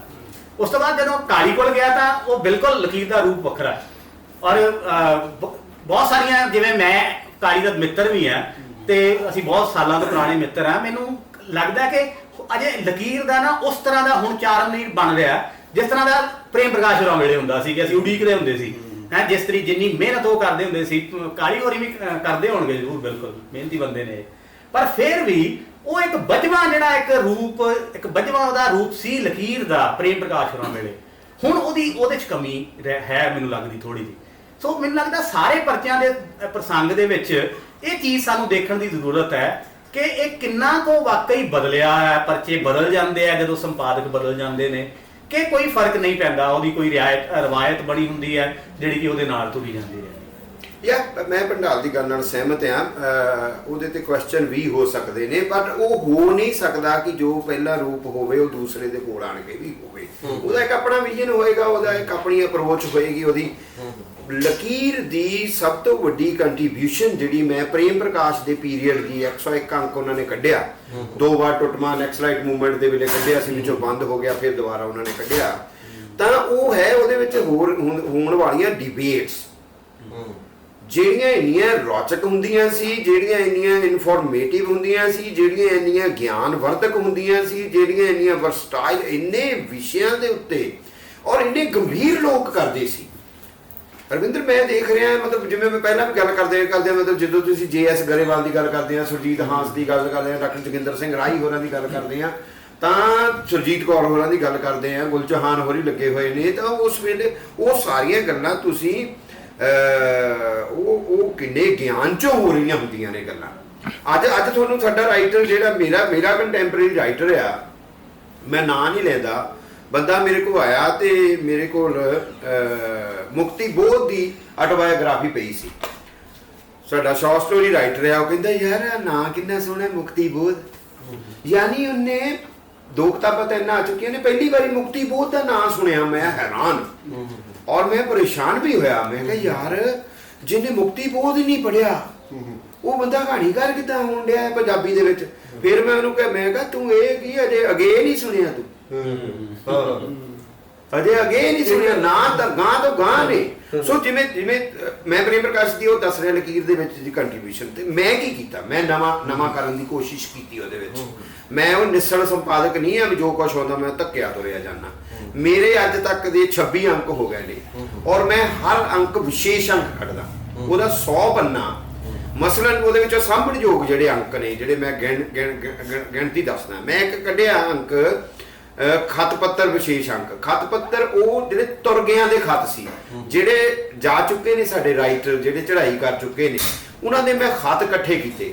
ਉਹਦੇ ਵਿੱਚੋਂ ਗਜ਼ਬ ਦੇ ਖਤ, ਮਤਲਬ ਧੀਰ ਨੂੰ ਲਿਖੇ ਹੋਏ ਖਤ ਨੇ, ਜਿਹੜੇ ਬਲਵੰਤ ਗਾਰਗੀ ਹੋਰਾਂ ਦੇ ਖਤ ਨੇ, ਹੈ ਨਾ, ਹਰਿੰਦਰ ਸਿੰਘ ਮਹਿਬੂਬ ਹੋਰਾਂ ਦੇ ਇੰਨੇ ਪਿਆਰੇ ਖਤ ਨੇ ਵੱਖ-ਵੱਖ ਲੋਕਾਂ ਨੂੰ ਲਿਖੇ ਹੋਏ, ਮਨਿੰਦਰ ਕਾਂਗ ਹੋਰਾਂ ਦੇ ਪਿਤਾ ਜੀ ਕੁਲਬੀਰ ਕਾਂਗ ਹੋਰਾਂ ਦੇ ਸਾਹਿਤ ਦੀ ਸਿਆਸਤ ਯਾਨੀ ਕੇਂਦਰੀ ਦੀ ਸਿਆਸਤ ਬਾਰੇ ਚਿੱਠੀਆਂ ਲਿਖੀਆਂ ਹੋਈਆਂ ਜਿਹੜੀਆਂ ਉਹਦੇ ਵਿੱਚ ਐਸੀਆਂ ਗਜਬ ਦੀਆਂ ਨੇ। ਅਮਰਤਾ ਦੀਆਂ ਚਿੱਠੀਆਂ, ਡਾਕਟਰ ਜਗਤਾਰ ਦੀਆਂ ਚਿੱਠੀਆਂ, ਜਿਹੜੀ 100 ਪੰਨੇ ਦੇ ਉੱਤੇ ਉਹ ਲਿਟਰੇਰੀ ਚਿੱਠੀਆਂ ਜਿਹਦੇ ਵਿੱਚੋਂ ਮਤਲਬ ਮੁਹੱਬਤ ਵੀ ਲੱਭਦੀ ਕਿਤੇ ਕਿ ਕਹਿੰਦਾ ਗਾਰਗੀ ਲਿਖਦਾ ਕਹਿੰਦਾ ਯਾਰ ਸ਼ਦਾਈ ਜਿਹਾ ਧੀਰ ਜਿਹੜਾ ਨਾ ਸੰਤੋਖ ਸਿੰਘ ਧੀਰ ਅਸੀਂ ਤਾਂ ਸ਼ਰਧਾ ਨਾਲ ਉਹਨਾਂ ਦਾ ਨਾਲ ਨਾ ਉਹ ਦੋਸਤ ਨੇ ਸਮਕਾਲੀ ਦੋਸਤ। ਉਹ ਕਹਿੰਦਾ ਸ਼ਦਾਈ ਜਿਹਾ ਮੇਰੇ ਨਾਲ ਨਾਰਾਜ਼ ਹੋਇਆ ਹੈ, ਚੱਲ ਆਪਾਂ ਮਨਾਉਣ ਚੱਲੀਏ, ਉਹਨੂੰ ਚਿੱਠੀ ਲਿਖਦਾ ਹੈਨਾ। ਉਹ ਸ਼ਦਾਈ ਜਿਹਾ ਇਸਤੇਮਾਲ ਕਰਦਾ ਜਾਂ ਮਹਿਬੂਬ ਇੱਕ ਖਤ ਲਿਖਦਾ ਕਿਸੇ ਨੂੰ, ਉਹ ਆਂਦਾ ਅਸੀਂ ਚਲੇ ਗਏ ਮੁੰਬਈ ਸਮੁੰਦਰ ਦੇਖਣ,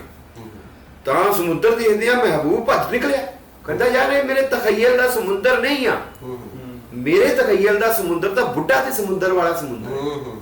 ਆਏ ਹਾਏ ਹਾਏ, ਯਾਨੀ ਉਹ ਇੱਕ ਖਤ ਵੀ ਜੇ ਸਾਂਭਿਆ ਜਾਵੇ, ਐਵੇਂ ਹੜਬੜੀ ਦੇ ਸਮੇਂ 'ਚ ਕਵਿਤਾ, ਐਵੇਂ ਮੈਂ ਇੱਕ ਪ੍ਰਯੋਗ ਕੀਤਾ ਤੁਰ ਗਿਆ ਨਾਲ ਮੁਲਾਕਾਤ, ਜਿਨ੍ਹਾਂ ਦੀ ਡੈਥ ਹੋ ਗਈ ਉਹਨਾਂ ਨੂੰ ਰੀਕਾਲ ਕਰੋ ਤੇ ਉਹਨਾਂ ਨਾਲ ਗੱਲਾਂ ਕਰੋ ਕਿ ਅੱਜ ਲਿਟਰੇਚਰ ਨੂੰ ਉਹ ਕਿਵੇਂ ਦੇਖ ਸਕਦੇ ਸੀਗੇ। ਦੇਵਨੀਤ ਨਾਲ ਗੁਰਪ੍ਰੀਤ ਗੱਲਾਂ ਕਰਨ ਡਿਆ ਹੈ, ਡਾਕਟਰ ਜਗਤਾਰ ਨਾਲ ਸੁਰਜੀਤ ਜੱਜ ਗੱਲਾਂ ਕਰਨ ਡਿਆ ਹੈ, ਉਹ ਮੈਂ ਦੋਨੇ ਕੰਬੋ ਇਕੱਠੇ ਕਰ ਦਿੱਤੇ, ਮੈਂ ਕਿਹਾ ਤੁਸੀਂ ਆਪਸ ਵਿੱਚ ਹੀ ਕਰੋ, ਸ਼ਹਿਰ ਦੇ ਵਿੱਚ ਵੀ ਇਕੱਠੇ ਕਰਦੇ ਆ ਇੱਕ ਦੂਜੇ ਨੂੰ, ਮੈਂ ਤਾਂ ਕਹਿਣ ਡਿਆ ਹੈ ਨਾ। ਉਹ ਇਸ ਤਰੀਕੇ ਦੇ ਨਾਲ ਲਾਲ ਸਿੰਘ ਦਿਲ ਨਾਲ ਮੈਂ ਗੱਲਾਂ ਕਰਨ ਡਿਆ ਆ, ਤਾਂ ਇਹ ਇੱਕ ਐਕਸਪੈਰੀਮੈਂਟ ਕੀਤਾ, ਕੈਨੇਡੀਅਨ ਪੋਇਟਰੀ ਦਾ ਕੀਤਾ। ਨਾਟਕ ਦੇ 2 ਵਿਸ਼ੇਸ਼ ਅੰਕ ਕੱਢੇ, ਕੇਵਲ ਧਾਲੀਵਾਲ ਉਹਨਾਂ ਨੂੰ ਨਾਲ ਜੋੜ ਕੇ। ਤਾਜ਼ਾ ਅੰਕ ਮੈਂ ਐਲਾਨੀਆ ਕੱਢਿਆ ਹੈ ਕਿ ਉਹ ਮਿੱਧ ਦਿੱਤੇ ਗਏ ਗਲਪਕਾਰ ਕਹਾਣੀਕਾਰ ਜਿਹੜੇ 2 ਅਸਮਾਨਾਂ ਦੇ ਵਿਚਾਲੇ ਮਿੱਧੇ ਸਾਡੇ ਆਲੋਚਕਾਂ ਨੇ ਜਾਣ ਬੁੱਝ ਕੇ, ਸਾਡੇ ਸੰਪਾਦਕਾਂ ਨੇ ਜਾਣ ਬੁੱਝ ਕੇ। ਮੇਰੀ ਕਾਲੀ ਦੀ ਅਸਲ ਚ ਮੈਂ ਵੀ ਕਿਤੇ ਫੇਲ ਹੋ ਗਿਆ ਕਾਲੀ ਦੀ ਗੱਲ ਦੇ ਵਿੱਚ ਥੋੜਾ ਜਿਹਾ ਮੈਂ ਇਹਨੂੰ ਟੋਕਣਾ, ਮੈਂ ਕਹਿ ਸਕਦਾ ਮੈਂ ਟੋਕ ਰਿਹਾ ਇਸ ਲਈ ਕਿਉਂਕਿ ਜਿਹੜਾ ਮੇਰੇ ਮਾਈਂਡ ਵਿੱਚ ਜਿਹੜੀ ਮੇਰੇ ਮਨ 'ਚ ਗੱਲ ਆ ਰਹੀ ਸੀ ਨਾ, ਉਹ ਇਹ ਨਹੀਂ ਸੀ ਕਿ ਤੁਹਾਡੀ ਕੰਟਰੀਬਿਊਸ਼ਨ ਬਾਅਦ ਵਿੱਚ ਕੀ ਹੈ, ਮੈਂ ਇਹ ਪੁੱਛਣਾ ਚਾਹੁੰਦਾ ਜਾਂ ਨਹੀਂ। ਮੇਰੇ ਮਨ 'ਚ ਇੱਕ ਸਵਾਲ ਇਹ ਹੈ, ਜਿਹੜਾ ਬੁਨਿਆਦੀ ਸਵਾਲ ਵਿਸ਼ਾਲ ਹੋਰਾਂ ਦੇ ਅੱਖਰ ਬਾਰੇ ਵੀ ਹੈ ਕਿ ਇੱਕ ਪਰਚਾ ਇੱਕ ਲੇਖਕ ਦੇ ਨਾਮ ਨਾਲ ਜੁੜ ਜਾਂਦਾ, ਇੱਕ ਸੰਪਾਦਕ ਦੇ ਨਾਮ ਦੇ ਨਾਲ ਜੁੜ ਜਾਂਦਾ, ਇਮੇਜ ਬਣ ਜਾਂਦੀ ਉਹ ਹਾਂ ਉਹਦਾ ਸਾਰਾ ਇੱਕ ਇਮੇਜ ਉਹਦਾ ਬਣਦਾ ਹੈ, ਇੱਕ ਉਹਦਾ ਇੱਕ ਸਾਈਨ ਬਣ ਜਾਂਦਾ ਹੈ। ਮੇਰਾ ਸਵਾਲ ਇਹ ਹੈ ਦੋਨਾਂ ਸੰਪਾਦਕਾਂ ਨੂੰ ਕਿ ਕਿਉਂ ਜ਼ਰੂਰੀ ਹੈ ਕਿ ਉਹੀ ਪਰਚਾ ਜਿਹੜਾ ਹੈ ਉਸ ਨੂੰ ਉਸੇ ਨਾਂ ਦੇ ਨਾਲ ਅੱਗੇ ਜਾਰੀ ਰੱਖਿਆ ਜਾਵੇ, ਉਸੇ ਪਰਚੇ ਨੂੰ ਹੀ। ਕੀ ਇਹ ਸੁਖੈਨਤਾ ਹੈ ਜਾਂ ਕੀ ਅਸੀਂ ਜੇਕਰ ਅਸੀਂ ਸਾਡੇ ਮਨ 'ਚ ਕੋਈ ਹੈ ਕਿ ਅਸੀਂ ਇਦਾਂ ਦਾ ਪਰਚਾ ਕੱਢਣਾ, ਅਸੀਂ ਆਹ ਕੰਮ ਕਰਨਾ, ਤਾਂ ਅਸੀਂ ਵੀ ਆਪਣਾ ਇੱਕ ਨਵਾਂ ਪਰਚਾ ਕਿਉਂ ਨਹੀਂ ਕੱਢਦੇ, ਪੁਰਾਣਾ ਪਰਚਾ ਹੀ ਕਿਉਂ ਜਾਰੀ ਕੀਤਾ ਜਾਵੇ। ਅਸੀਂ ਦੇਸਰਾਜ ਕਾਲੀ ਜਿਹੜਾ ਉਹ ਲਕੀਰ ਹੀ ਕਿਉਂ ਕੱਢੇ, ਲਕੀਰ ਤਾਂ ਪ੍ਰੇਮ ਪ੍ਰਕਾਸ਼ ਨੇ ਕੱਢ ਲਿਆ, ਹੁਣ ਦੇਸਰਾਜ ਕਾਲੀ ਆਪਣਾ ਇੱਕ ਨਵਾਂ ਪਰਚਾ, ਇੱਕ ਨਵੀਂ ਲਕੀਰ ਕਿਉਂ ਨਾ ਕੱਢੇ। This is not justification. ਮੈਂ ਗੱਲ ਕਰਨੀ ਚਾਹੁੰਦਾ ਸੀਗਾ ਇਸ ਮੈਂ ਮੇਰੇ ਨਾਲ ਕੀ ਇਹ ਘਟਨਾਕ੍ਰਮ ਕੀ ਵਾਪਰੀ। ਪ੍ਰੇਮ ਪ੍ਰਕਾਸ਼ ਬੁੜਾ ਲਾਲਚੀ ਹੈਗਾ, ਪੈਸੇ ਦਾ ਲਾਲਚ ਕਰਦਾ। ਉਹਨੇ ਕਿਹਾ ਮੈਂ ਪਰਚਾ ਛੱਡਣਾ ਹੈ ਤੇ ਮੈਂ ਟਾਈਟਲ ਕਿਸੇ ਨੂੰ ਦੇਣਾ ਚਾਹੁੰਦਾ, ਤੇ ਜਲੰਧਰ ਦੇ ਇੱਕ ਪ੍ਰੋਫੈਸਰ ਨੇ ਸਾਡੇ ਰਿਟਾਇਰ ਹੋ ਗਏ ਸੀਗੇ, ਉਹ ਆਪਣੇ ਆਪ ਨੂੰ ਬਿਜ਼ੀ ਕਰਨਾ ਚਾਹੁੰਦੇ ਸੀ ਤੇ ਉਹ ਕਹਿੰਦੇ ਜੀ ਮੈਂ ਲਕੀਰ ਖਰੀਦ ਲੈਣਾ। ਉਹ ਕਹਿੰਦੇ ਮੈਂ 20,000 ਰੁਪਇਆ ਤੈਨੂੰ ਦੇ ਦਾਂਗਾ। ਬਾਬੇ ਨਾਲ ਗੱਲ ਚੱਲਣ ਡਈ, ਬਾਬਾ ਮੇਰੇ ਨਾਲ ਗੱਲ ਕਰ ਬੈਠਾ, ਕਿਉਂਕਿ ਸਾਡੇ ਦੋਸਤਾਨਾ ਰਿਲੇਸ਼ਨ ਉਹਨਾਂ ਕੋਲ ਜਾਂਦੇ ਆਉਂਦੇ ਸੀਗੇ। ਮੇਰੇ ਮਨ 'ਚ ਪਤਾ ਨਹੀਂ ਕੀ ਆਇਆ ਯਾਰ, ਇਸ ਪਰਚੇ ਕਰਕੇ ਮੈਂ ਕਹਾਣੀਕਾਰ ਹਾਂ, ਜਿਵੇਂ ਪਰਚਾ ਬਣਾਉਂਦਾ ਤੁਹਾਨੂੰ, ਜਿਵੇਂ ਨੇ ਸਾਨੂੰ ਸਿੱਖਿਆ ਦਿੱਤੀ, ਸਾਨੂੰ ਕਾਤਬ ਵਾਂਗ ਲਿਖਣਾ ਸਿਖਾਇਆ, ਸਾਨੂੰ ਹੈਡਿੰਗ ਕੱਢਣੇ ਸਿਖਾਏ, ਸਾਨੂੰ ਫਿਕਰੇ ਘੜਨੇ ਸਿਖਾਏ। ਉਹ ਪਰਚੇ ਦੇ ਨਾਲ ਇਮੋਸ਼ਨਲੀ ਅਸੀਂ ਪ੍ਰੂਫ ਪੜ੍ਹਦਾ ਹੁੰਦਾ ਸੀ, ਮੈਂ ਉਹਦੇ ਬਾਬੇ ਨਾਲ ਚਿੱਠੀਆਂ ਬਣਾਉਣੀਆਂ ਜਾਂ ਡਾਕ ਪਾਉਣ ਚਲੇ ਜਾਣਾ, ਉਹਦੀ ਮੈਂ ਹੈਲਪ ਕਰਦਾ ਸੀ। ਤਾਂ ਇੱਕ ਇਮੋਸ਼ਨਲੀ ਮੇਰੀ ਉਹਦੇ ਨਾਲ ਜੁੜਾਓ ਸੀ। ਮੈਂ ਕਿਹਾ ਯਾਰ ਉਹ ਪ੍ਰੋਫੈਸਰ ਤਾਂ ਨਹੀਂ ਕਰ ਸਕੇਗਾ ਇਹ ਨਿਆਂ ਇਸ ਪਰਚੇ ਨਾਲ, ਇਹ ਹੁਣ ਪਰਚਾ ਮਰ ਜਾਏਗਾ। ਉਹ ਮੇਰੇ ਹਿਰਦੇ 'ਚ ਆਇਆ ਤੇ ਮੈਂ ਤਾਂ ਬੜਾ ਮੁਸ਼ਕਲ, ਮੈਂ ਆਪਾਂ ਤਾਂ ਦਿਹਾੜੀਦਾਰ ਬੰਦੇ ਹੋ ਤੇ ਥੋੜੀ ਜਿਹੀ ਪੈਸੇ ਤਨਖਾਹ ਲੈ ਕੇ ਭਾਸਕਰ 'ਚ ਮੈਂ ਹੁੰਦਾ ਸੀ ਉਦੋਂ, ਤੇ ਤਸਕੀਨ ਮੇਰੇ ਕੋਲ ਆਇਆ, ਕਹਿੰਦਾ ਆਪਾਂ ਗੱਡੀ ਕਢਾਉਣੀ ਆ। ਉਹ ਸਰਮਾਏਦਾਰ ਨਹੀਂ ਹੈਗਾ, ਚਲੋ ਗੱਡੀ ਉਹ ਕਿਸ਼ਤਾਂ ਤੇ ਲੈਂਦਾ, ਤੇ ਕਹਿੰਦਾ ਆਪਾਂ ਗੱਡੀ ਕਢਾਉਣੀ ਆ। ਤਸਕੀਨ ਆਪਣਾ ਚਿੰਤਕ ਮਿੱਤਰ ਆਪਣਾ ਜਿਹੜਾ ਹੈ ਨਾ ਸੱਤਾ ਦੀ ਰਾਜਨੀਤੀ ਵਾਲਾ, ਤੇ ਉਹ ਕਹਿੰਦਾ ਮੈਂ ਗੱਡੀ ਕਢਾਉਣੀ ਆ। ਤੇ ਮੇਰੇ ਪਤਾ ਨਹੀਂ ਕੀ ਖੁਣ ਗਿਆ, ਮੈਂ ਕਿਹਾ ਜੀ ਜ਼ਰੂਰੀ ਕਢਾਉਣੀ ਆ। ਕਹਿੰਦਾ ਨਹੀਂ ਤੂੰ ਕੋਈ ਚੱਕਰ ਕੀ ਹੈ। ਮੈਂ ਕਿਹਾ ਯਾਰ ਤੂੰ ਏਦਾਂ ਕਰ, ਤੇਰੇ ਕੋਲ ਪੈਸੇ ਹੈਗੇ? ਕਹਿੰਦਾ ਹੈਗੇ ਆ। ਕਿੰਨੇ? ਕਹਿੰਦਾ ਇੰਨੇ। ਮੈਂ ਕਿਹਾ ਯਾਰ 30,000 ਰੁਪਈਆ ਮੈਨੂੰ ਦੇ ਦੇਂਗੇ?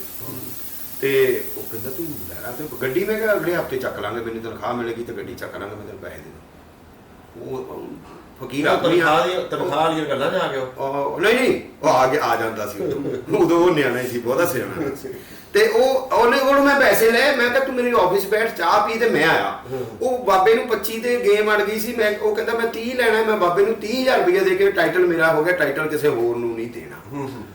ਸੈਕੰਡ, ਮੇਰੇ ਖਿਆਲ ਦੇ ਨਾਲ ਇੱਕ ਵਿੱਚ ਲਾਲਚ ਵੀ ਹੋਏਗਾ ਵੀ ਜਿਹੜਾ ਉਹਨਾਂ ਨੇ 100 ਅੰਕਾਂ ਦਾ ਆਪਣਾ ਆਧਾਰ ਬਣਾ ਲਿਆ ਹੈ ਲੋਕਾਂ ਦੇ ਵਿੱਚ, ਉਹਦਾ ਲਾਲਚ ਵੀ ਕਿਤੇ ਨਾ ਕਿਤੇ ਹੈਗਾ ਹੀ ਹੈ, ਹੋਏਗਾ ਨਹੀਂ ਹੈਗਾ ਸੀਗਾ ਕਿ ਭਾਈ ਲਕੀਰ ਦੇ ਨਾਂ ਨਾਲ ਜਦੋਂ ਮੇਰਾ ਨਾਂ ਜੁੜੇਗਾ ਤਾਂ ਨੈਚੁਰਲੀ ਇੱਕ ਉਹਦਾ 100 ਅੰਕਾਂ ਦਾ ਕ੍ਰੈਡਿਟ ਵੀ ਮੇਰੇ ਕੋਲ ਇਨਡਾਇਰੈਕਟਲੀ ਡਾਇਰੈਕਟਲੀ, ਪਤਾ ਨਹੀਂ ਵਿਸ਼ਾਲ ਇਹ ਗੱਲ ਮੰਨੇ ਨਾ ਮੰਨੇ, ਜਾਂਦਾ ਤਾਂ ਹੈ, ਲੋਕੀ ਡਰਦੇ ਤਾਂ ਹੈਗੇ ਆ ਵੀ ਇਹਦੇ ਕੋਲ ਲਕੀਰ ਆ, ਕੁਝ ਲਿਖ ਨਾ ਦੇਵੇ। ਮੈਨੂੰ ਲੱਗਦਾ ਇਹੋ ਜਿਹੇ ਲਾਲਚ ਵੀ ਹੁੰਦੇ ਵਿਸ਼ਾਲ ਨੂੰ ਵੀ ਆਪਣਾ ਅਨੁਭਵ ਜ਼ਰੂਰ ਦੱਸਣਾ ਸੰਪਾਦਕਾਂ ਦੀ ਚਾਹੀਦਾ। ਕਰਪਸ਼ਨ ਵੀ ਹੈਗੀ ਆ ਵਿੱਚ। ਥੋੜਾ ਜਿਹਾ ਵੱਖਰੀ ਹੋ ਗਈ, ਇਹਦੀ ਕਿੰਨੀ ਭਾਵੁਕਤਾ ਵਿੱਚ ਸੀ। ਨਾ ਇਹਦੇ ਵਿੱਚ ਜਿਹੜੀ ਅੱਖਰ ਵਾਲੀ ਗੱਲ ਹੈ ਨਾ, ਮੈਨੂੰ ਅਜੇ ਮੇਰਾ ਖਿਆਲ ਸਾਲ ਤੋਂ 1.5 ਸਾਲ ਹੋਇਆ ਸੀ ਬਾਹਰੋਂ ਆਏ, ਤੇ ਇਹਦੇ ਵਿੱਚ ਮੇਰੀ ਤੇ ਕਵਲਜੀਤ ਭੁੱਲਰ ਦੀ ਤੇ ਦਰਵੇਸ਼ ਦੀ, ਮਤਲਬ ਉਹਦੇ ਵਿੱਚ ਅੰਦਰੇਸ਼ ਮੀਤ ਸਾਡੇ ਜਿਹੜੇ ਅੱਖਰ ਦੇ ਅੱਜ ਕੱਲ ਮੁੱਖ ਸਲਾਹਕਾਰ ਵੀ ਆ, ਹੈਨਾ, ਉਹ ਸਾਡੀ ਇੱਕ ਨਾ ਪ੍ਰੋਗਰਾਮ ਬਣਿਆ ਵੀ ਇੱਕ ਪਰਚਾ ਕੱਢਣਾ, ਰਾਵੀ ਨਾਂ ਦਾ ਪਰਚਾ। ਇਹ ਉਹਨਾਂ ਦੀ ਪਰਮਿੰਦਰਜੀਤ ਦੇ ਜਾਣ ਤੋਂ ਬਾਅਦ ਮੇਰੇ ਨਾਲ ਇੱਕ ਸਾਲ ਇਹਨਾਂ ਦੇ ਗੱਲਬਾਤ ਚੱਲਦੀ ਰਹੀ, ਤੇ ਮੇਰਾ ਖਿਆਲ ਉਧਰ ਹੀ ਸੀ। ਤੇ in between doctor Karnail Shergill UK ਵਾਲੇ ਜਿਹੜੇ ਹੈਗੇ ਅੱਖਰ ਦੇ ਸਰਪ੍ਰਸਤ ਯੂਕੇ ਤੋਂ, ਤੇ ਉਹ ਉਹਨਾਂ ਦਿਨਾਂ 'ਚ ਉੱਥੇ ਆਏ, ਤੇ ਇਹਨਾਂ ਨੇ ਮੈਨੂੰ ਸੱਦਿਆ ਵੀ ਆਪਾਂ ਨਾ ਪਰਚਾ ਜਿਹੜਾ ਵਾ ਇਹ ਦੁਬਾਰਾ ਸ਼ੁਰੂ ਕਰਨਾ। ਸਾਡੀ ਇਹਦੀ ਭਾਵੁਕਤਾ ਦੇ ਨਾਲ ਸਾਡੀ ਬਹੁਤ ਸਾਂਝ ਆ, ਵੀ ਸ਼ੁਰੂ ਅਸੀਂ ਪ੍ਰੀਤ ਨਗਰੀ ਤੋਂ ਕੀਤਾ ਸੀ, ਤੇ ਜੇ ਤੂੰ ਮਤਲਬ ਰਾਵੀ ਮਤਲਬ ਕੱਢ ਰਿਹਾ ਤੇ ਫਿਰ ਅੱਖਰ ਕਿਉਂ ਨਹੀਂ, ਮਤਲਬ ਸਿਰਫ ਇੰਨੀ ਕੁ ਗੱਲ। ਉਹ ਕਿਉਂਕਿ ਸਾਰੇ ਮੈਨੂੰ ਕਹਿ ਰਹੇ ਸੀਗੇ, ਇੱਕ ਗੱਲ ਹੈਗੀ ਸੀ, ਮਾਰਕੀਟਿੰਗ ਦਾ ਵੀ ਮੇਰਾ ਤਜਰਬਾ ਸੀ। ਮੈਂ ਇਟਲੀ ਚ ਇੰਡੋਟਾਲੀਅਨ ਟਾਈਮ ਪੇਪਰ ਕੱਢ ਕੇ 7 ਸਾਲ ਪਹਿਲੇ 5 ਸਾਲ ਮਜ਼ਦੂਰੀ ਕੀਤੀ, 7 ਸਾਲ ਮੈਂ ਉਹਦੇ ਤੋਂ ਰੋਟੀ ਖਾਂਦਾ ਰਿਹਾ। ਸੰਪਾਦਕੀਆਂ ਮੇਰੇ ਮਤਲਬ 10 ਦੇਸ਼ਾਂ ਦੇ ਵਿੱਚ ਪੇਪਰ ਜਾਂਦਾ ਸੀਗਾ, ਸੰਪਾਦਕੀ ਦੇ ਮੈਨੂੰ ਤਜਰਬਾ ਹੋ ਚੁੱਕਿਆ ਸੀ, ਰੰਗ ਦਾ ਪਤਾ ਸੀ ਪਾਠਕ ਦਾ, ਤੇ ਉਹ ਮੈਂ ਸ਼ੁਰੂ ਕਰ ਦਿੱਤਾ। ਮੈਂ ਮਤਲਬ ਜਦੋਂ ਕਿ, ਔਰ ਵੇਖੋ ਕਿੱਡੀ ਵੱਡੀ ਗੱਲ ਆ ਕਿ ਮੇਰੀ ਪਹਿਲੀ ਕਵਿਤਾ ਛਪੀ ਸੀ ਲੋ ਦੇ ਵਿੱਚ, ਉਹਦੇ ਤੋਂ ਬਾਅਦ ਦੂਜੀ ਛਪੀ ਨਾਗਮਣੀ 86 ਦੀ ਗੱਲ ਕਰ ਰਿਹਾ, ਤੇ ਉਹਦਾ ਹੀ ਮੈਨੂੰ ਸੰਪਾਦਕ ਮੈਂ ਬਣ ਗਿਆ। ਤੇ ਇਹ ਮੇਰੇ ਲਈ ਇੱਕ ਮਤਲਬ ਅਚੰਭਾ ਵੀ ਸੀਗਾ, ਤੇ ਤਰਵਕ ਵੀ ਸੀ ਮੇਰੇ ਅੰਦਰ ਬੈਠੀ ਹੋਈ ਕਿ ਮੈਂ ਕੀ ਇਹ ਜ਼ਿੰਮੇਵਾਰੀ ਨਿਭਾ ਪਾਊਂਗਾ। ਪਰ ਇਟਲੀ ਵਾਲਾ ਜਿਹੜਾ ਤਜਰਬਾ ਸੀ ਉਹ ਮੇਰੇ ਨਾਲ ਸੀ। ਫਿਰ ਪਰਮਿੰਦਰਜੀਤ ਦੇ ਜਿਹੜੀ ਸੰਪਾਦਕੀ ਸੀ, ਬੇੜੀਆਂ ਦਾ ਪੁਲ ਸੀ, ਉਹਦੀਆਂ ਟਿੱਪਣੀਆਂ ਸੀ ਨਿੱਕੀਆਂ ਨਿੱਕੀਆਂ ਗੱਲਾਂ ਕਰਕੇ, ਉਹ ਮੈਂ ਉਹਦਾ ਕਾਇਲ ਸੀਗਾ। ਉਹ ਸਾਰਾ ਕੁਝ ਇਟਲੀ ਜਿਹੜੇ ਮੈਂ ਆਪਣੇ ਮੈਗਜ਼ੀਨ ਦੀ ਸੰਪਾਦਕੀ ਲਿਖਦਾ ਸੀਗਾ, ਉਹ ਸਾਰਾ ਕੁਝ ਮੇਰੇ ਅੰਦਰ ਸੀ। ਤੇ ਸੁਭਾਵਕ ਸੀ ਕਿ ਮੇਰੇ ਲਈ ਪਰਮਿੰਦਰਜੀਤ ਵਰਗਾ ਅੱਖਰ ਜਿਹੜਾ ਹੈਗਾ, ਜਿਹਦਾ ਕਾਲੀ ਹੋਣਾ ਨੇ ਦੱਸਿਆ ਵੀ ਪ੍ਰੇਮ ਪ੍ਰਕਾਸ਼ ਹੋਣਾ ਦੀ ਵੀ ਮੈਂ ਕਰ ਪਾਊਂਗਾ ਇਹ ਸਾਰਾ ਕੁਝ, ਮੇਰੇ ਲਈ ਵੀ ਇਹ ਸਵਾਲ ਖੜਾ ਸੀਗਾ। ਫਿਰ ਮਤਲਬ ਬੇੜੀਆਂ ਦੇ ਪੁਲ ਦੀ ਗੱਲ ਕੀਤੀ, ਪਰਮਿੰਦਰ ਸੋਢੀ ਹੋਣਾ ਨਾਲ ਗੱਲ ਹੋਈ, ਬਹੁਤ ਸਾਰੀਆਂ ਗੱਲਾਂ ਹੋਈਆਂ ਵੀ ਕਾਲਮ ਸ਼ੁਰੂ ਕੀਤਾ ਜਾਵੇ। ਤੇ ਉਦੋਂ ਫਿਰ ਮੇਰੇ ਦਿਮਾਗ 'ਚ ਨਾ ਮੈਂ ਕਵਿਤਾ ਵਰਗਾ ਹੀ ਕੁਝ ਲਿਖਿਆ ਵੀ ਕਮਰੇ 'ਚ ਬਹੁਤ ਰੌਲਾ ਵਾ ਕਰਦਿਆਂ ਮੈਂ ਇੰਨਾ ਕੁਝ ਪੜ੍ਹਨਾ ਸ਼ੁਰੂ ਕਰ ਦਿੱਤਾ ਕਿ ਜਿਹੜਾ ਬੇੜੀਆਂ ਦਾ ਪੁਲ ਵਰਗਾ ਮਤਲਬ ਮੇਰਾ ਕਾਲਮ ਮੈਂ ਸ਼ੁਰੂ ਕੀਤਾ ਕਿ ਸੰਪਾਦਕ ਦੇ ਕਮਰੇ ਵਿੱਚ ਬਹੁਤ ਰੌਲਾ ਵਾ। ਹੁਣ ਉਹਦੇ ਲਿਖਣ ਦੇ ਬਹੁਤ ਸਾਰੇ ਕਾਰਨ ਆ। ਮੈਂ ਇੰਨਾ ਜ਼ਿਆਦਾ ਪੜ੍ਹਦਾ ਤੇ ਜੁੜਿਆ ਹੋਇਆ ਨਾ, ਨਿੱਕੀ ਨਿੱਕੀ ਗੱਲ ਮੈਨੂੰ ਹਾਰਟ ਕਰਦੀ। ਪਿਛਲੇ ਦਿਨਾਂ 'ਚ ਮੇਰੀ ਗੱਲ ਚੱਲਣ ਡਈ ਸੀ ਵੀ ਇੱਕ ਜਲੰਧਰ ਮਤਲਬ ਕਿ ਛੋਟੀ ਜੀ ਕੁੜੀ ਨਾਲ, ਨੇਪਾਲ ਦੀ ਕੁੜੀ ਸੀ, ਉਹਦੇ ਨਾਲ ਬਲਾਤਕਾਰ ਹੋਇਆ। ਤੇ ਮਤਲਬ ਮੈਂ ਕਿਹਾ ਵੀ ਉਹ ਇਹ ਕਾਲੀ ਦਾ ਵੀ ਮੈਂ ਨਾਵਲ, ਹੁਣ ਸੰਪਾਦਕ ਦੀ ਜਿਹੜੀ ਗੱਲ ਆ, ਮੈਂ ਕਾਲੀ ਦਾ ਨਾਵਲ ਉਹਨਾਂ ਦਿਨਾਂ ਦੇ ਵਿੱਚ ਹੀ ਪੜ੍ਹ ਰਿਹਾ ਸੀਗਾ। ਦਸੀਏ ਕਦੇ ਬੁੱਢੇ ਨਹੀਂ ਹੁੰਦੇ। ਤੇ ਉਹ ਸਾਰਾ ਕੁਝ ਜਦੋਂ ਮਤਲਬ ਤੁਹਾਡੇ ਅੰਦਰ ਪਿਆ ਵਾ, ਤੇ ਜਦੋਂ ਤੁਸੀਂ ਸੰਪਾਦਕੀ ਦੇ ਟੇਬਲ ਤੇ ਬੈਠੇ ਆ, ਉਹ ਸਾਰਾ ਕੁਝ ਵਿੱਚ ਆਊਗਾ। ਮੈਂ ਸੰਪਾਦਕੀ ਨੋਟ ਦੇ ਵਿੱਚ ਵੀ ਲਿਖਿਆ ਗਿਆ ਮੇਰੇ ਕੋਲ ਕਿ ਇਹ ਸਾਰਾ ਕੁਝ ਕਾਲੀ ਨੂੰ ਨਹੀਂ ਦੱਸਿਆ, ਉੱਥੇ ਕਾਲੀ ਨੂੰ ਨਹੀਂ ਪਤਾ ਲੱਗਦਾ, ਕਾਲੀ ਨੂੰ ਨਹੀਂ ਪੀੜ ਹੋਈ, ਮਤਲਬ ਇਦਾਂ ਦੀ ਕੁਝ ਮੇਰੀ ਗੱਲ ਸੀਗੀ। ਹੁਣ ਮੈਂ ਇਹ ਗੱਲ ਸਮਝਦਾ ਵਾਂ, ਜਿੱਦਾਂ ਕਾਲੀ ਨੇ ਵੀ ਇਹ ਗੱਲ ਕੀਤੀ ਵੀ ਕ੍ਰੈਡਿਟ ਤਾਂ ਜਾਏਗਾ, ਮੈਂ ਇਹ ਗੱਲ ਕਹਿਣਾ ਵਾ ਵੀ ਡਾਕਟਰ ਕਰਨੈਲ ਹੋਣੀ, ਡਾਕਟਰ ਵਿਕਰਮ ਹੋਣੀ, ਅੰਦਰੇਸ਼ ਮੀਤ ਹੋਣੀ, ਪਰਮਿੰਦਰਜੀਤ ਦੇ ਪਰਿਵਾਰ ਚੋਂ ਸੰਦੀਪ ਮੰਨਨ ਹੋਣੀ, ਹੈਨਾ, ਇਹ ਸਾਰੇ ਆਪਣੇ ਬਖਤਾਵਰ ਧਾਲੀਵਾਲ ਆ ਮੇਰੇ ਨਾਲ, ਸਾਰੇ ਜੁੜੇ ਹੋਏ ਆ ਕੰਮ ਕਰਨ ਵਾਲੇ। ਬਲਵਿੰਦਰ ਤੁਸੀਂ ਵੀ, ਡਾਕਟਰ ਹੀਰਾ ਸਿੰਘ ਵੀ, ਆਪਾਂ ਸਾਰੇ ਕੰਮ ਕਰਦੇ ਆ।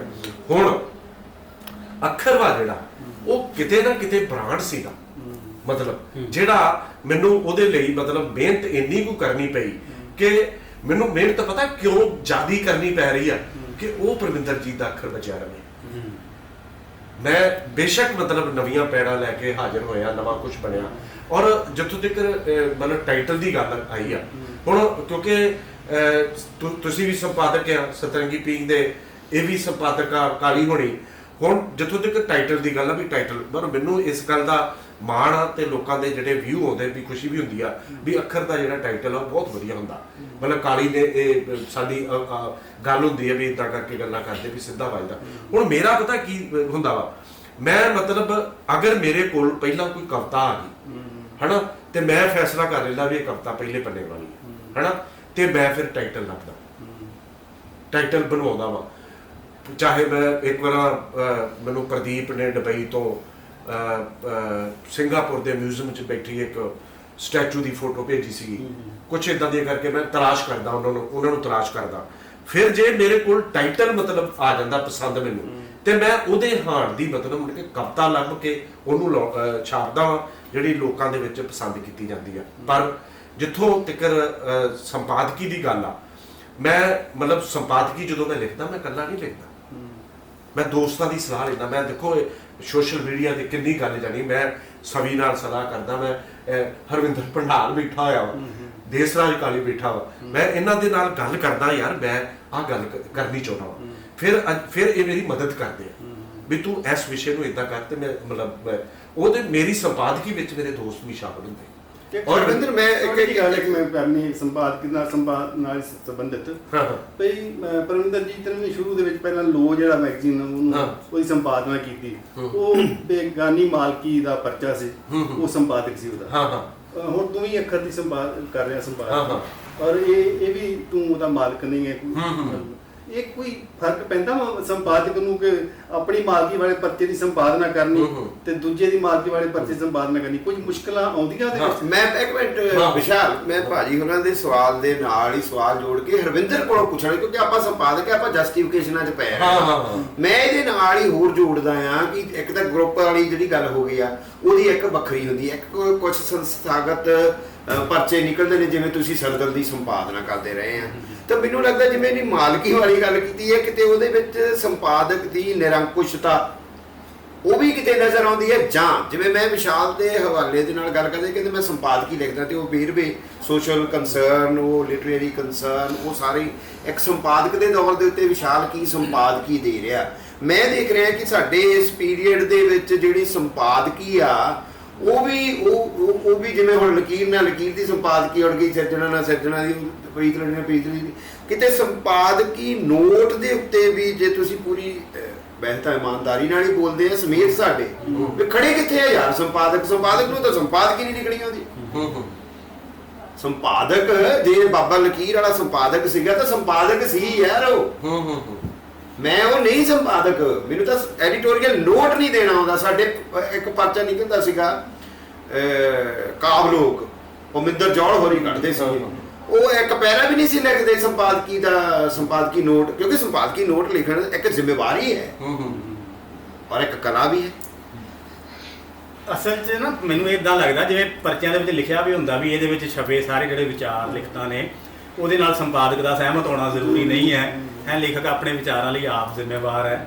ਜਿਵੇਂ ਬੱਸਾਂ ਦੇ ਵਿੱਚ ਲਿਖਿਆ ਹੁੰਦਾ ਨਾ, ਸਵਾਰੀ ਆਪਣੇ ਸਮਾਨ ਦੀ ਆਪ ਜ਼ਿੰਮੇਵਾਰ ਹੈ, ਹਾਲਾਂਕਿ ਹੁੰਦਾ ਨਹੀਂ ਹੈ, ਇਸ ਤਰ੍ਹਾਂ ਹੁੰਦਾ ਨਹੀਂ ਹੈ। ਥਰਡ ਪਾਰਟੀ ਇੰਸ਼ੋਰੈਂਸ ਕਰਾਉਣੀ ਪੈਂਦੀ ਹੈ। ਜੋ ਕੁਝ ਵੀ ਪਰਚੇ ਦੇ ਵਿੱਚ ਛਪਿਆ ਹੁੰਦਾ ਹੈ, ਅਸਲ 'ਚ ਉਹ ਸੰਪਾਦਕ ਦੀ ਜ਼ਿੰਮੇਵਾਰੀ ਹੁੰਦੀ ਹੀ ਹੁੰਦੀ ਹੈ।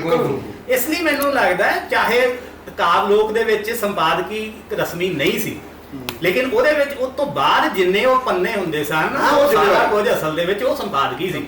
ਉਹ ਅਸੀਂ ਕੀ ਕਹਿਣਾ ਚਾਹੁੰਦੇ ਹਾਂ, ਠੀਕ ਹੈ। ਸੋ ਇਸੇ ਤਰੀਕੇ ਦੇ ਨਾਲ ਪਰਚਾ ਜਿਹੜਾ ਹੈ ਨਾ, ਜਦੋਂ ਤੁਸੀਂ ਸੰਪਾਦਨਾ ਕਰ ਰਹੇ ਹੁੰਦੇ ਹੋ, ਤਾਂ ਉਹ ਪਰਚਾ ਅਸਲ 'ਚ ਤੁਹਾਡੀ ਸੰਪਾਦਨਾ ਵੀ ਕਰ ਰਿਹਾ ਹੁੰਦਾ ਨਾਲ। ਜਿਵੇਂ ਕਵਿਤਾ ਕਵੀ ਨੂੰ ਵੀ ਨਾਲ ਪੜ੍ਹ ਰਹੀ ਹੁੰਦੀ, ਸਿਰਜ ਰਹੀ ਹੁੰਦੀ ਹੈ, ਉਸੇ ਤਰ੍ਹਾਂ ਜਿਵੇਂ ਵਿਸ਼ਾਲ ਹੋਰਾਂ ਨੇ ਕਿਹਾ ਨਾ ਕਿ ਮੈਂ ਬੇੜੀਆਂ ਦਾ ਪੁੱਲ ਲਿਖਦਾ ਤਾਂ ਮੈਨੂੰ ਕੀ ਕੁਝ ਕਰਨਾ ਪੈਂਦਾ, ਉਹ ਅਸਲ 'ਚ ਪਰਚਾ ਅਸਲ 'ਚ ਇਹਦੀ ਸੰਪਾਦਨਾ ਕਰ ਰਿਹਾ ਵਿਸ਼ਾਲ ਦੀ, ਕਿ ਜੇਕਰ ਤੂੰ ਹੁਣ ਅੱਖਰ ਦਾ ਸੰਪਾਦਕ ਬਣਨਾ ਤਾਂ ਫਿਰ ਭਾਈ ਆਹ ਜਿਹੜਾ ਸਾਰਾ ਕੁਝ ਹੈ ਨਾ, ਇਹਨਾਂ ਦੇ ਵਿੱਚੋਂ ਤਾਂ ਤੁਹਾਨੂੰ ਨਿਕਲਣਾ ਪੈਣਾ, ਇਹਨਾਂ ਚੀਜ਼ਾਂ ਦੇ ਨਾਲ ਤੁਹਾਨੂੰ ਘੁਲਣਾ ਪੈਣਾ। ਫਿਰ ਤੁਸੀਂ ਉਹ ਸੰਪਾਦਨਾ ਜਿਹੜੀ ਸੰਪਾਦਨਾ ਪਰਮਿੰਦਰਜੀਤ ਦੀ ਸੀ, ਉਹਨੂੰ ਤੁਸੀਂ ਜਸਟੀਫਾਈ ਕਰ ਸਕਦੇ ਹੋ। ਸੋ ਇਸ ਤਰੀਕੇ ਨਾਲ ਮੈਨੂੰ ਲੱਗਦਾ ਚੀਜ਼ਾਂ ਜਿਹੜੀਆਂ ਸਾਰੀਆਂ ਨਾ, ਇਹ ਕਿਤੇ ਨਾ ਕਿਤੇ ਪ੍ਰਭਾਵ ਤਾਂ ਪਾਉਂਦੀਆਂ। ਜਿਹੜਾ ਜੋ ਮਲਵਿੰਦਰ ਹੋਰਾਂ ਨੇ ਕਿਹਾ ਸੀ, ਜਿਵੇਂ ਮਾਲਕੀ ਦੀ ਗੱਲ ਹੀ ਹੈ, ਬਿਲਕੁਲ ਇਹਦਾ ਅਸਰ ਪਏਗਾ। ਜਿਵੇਂ ਦੇਸਰਾਜ ਕਾਲੀ ਜੇ ਮਾਲਕ ਹੈ ਤਾਂ ਇਹਨੂੰ ਇਹਦੇ ਤੋਂ ਕੋਈ ਸੈਂਸਰਸ਼ਿਪ ਨਹੀਂ ਹੋ ਸਕਦੀ, ਕਿਸੇ ਨੂੰ ਪੁੱਛਦਾ ਹੈ ਨਾ, ਇਹਨੇ ਕਿਸੇ ਨੂੰ ਪੁੱਛਣਾ।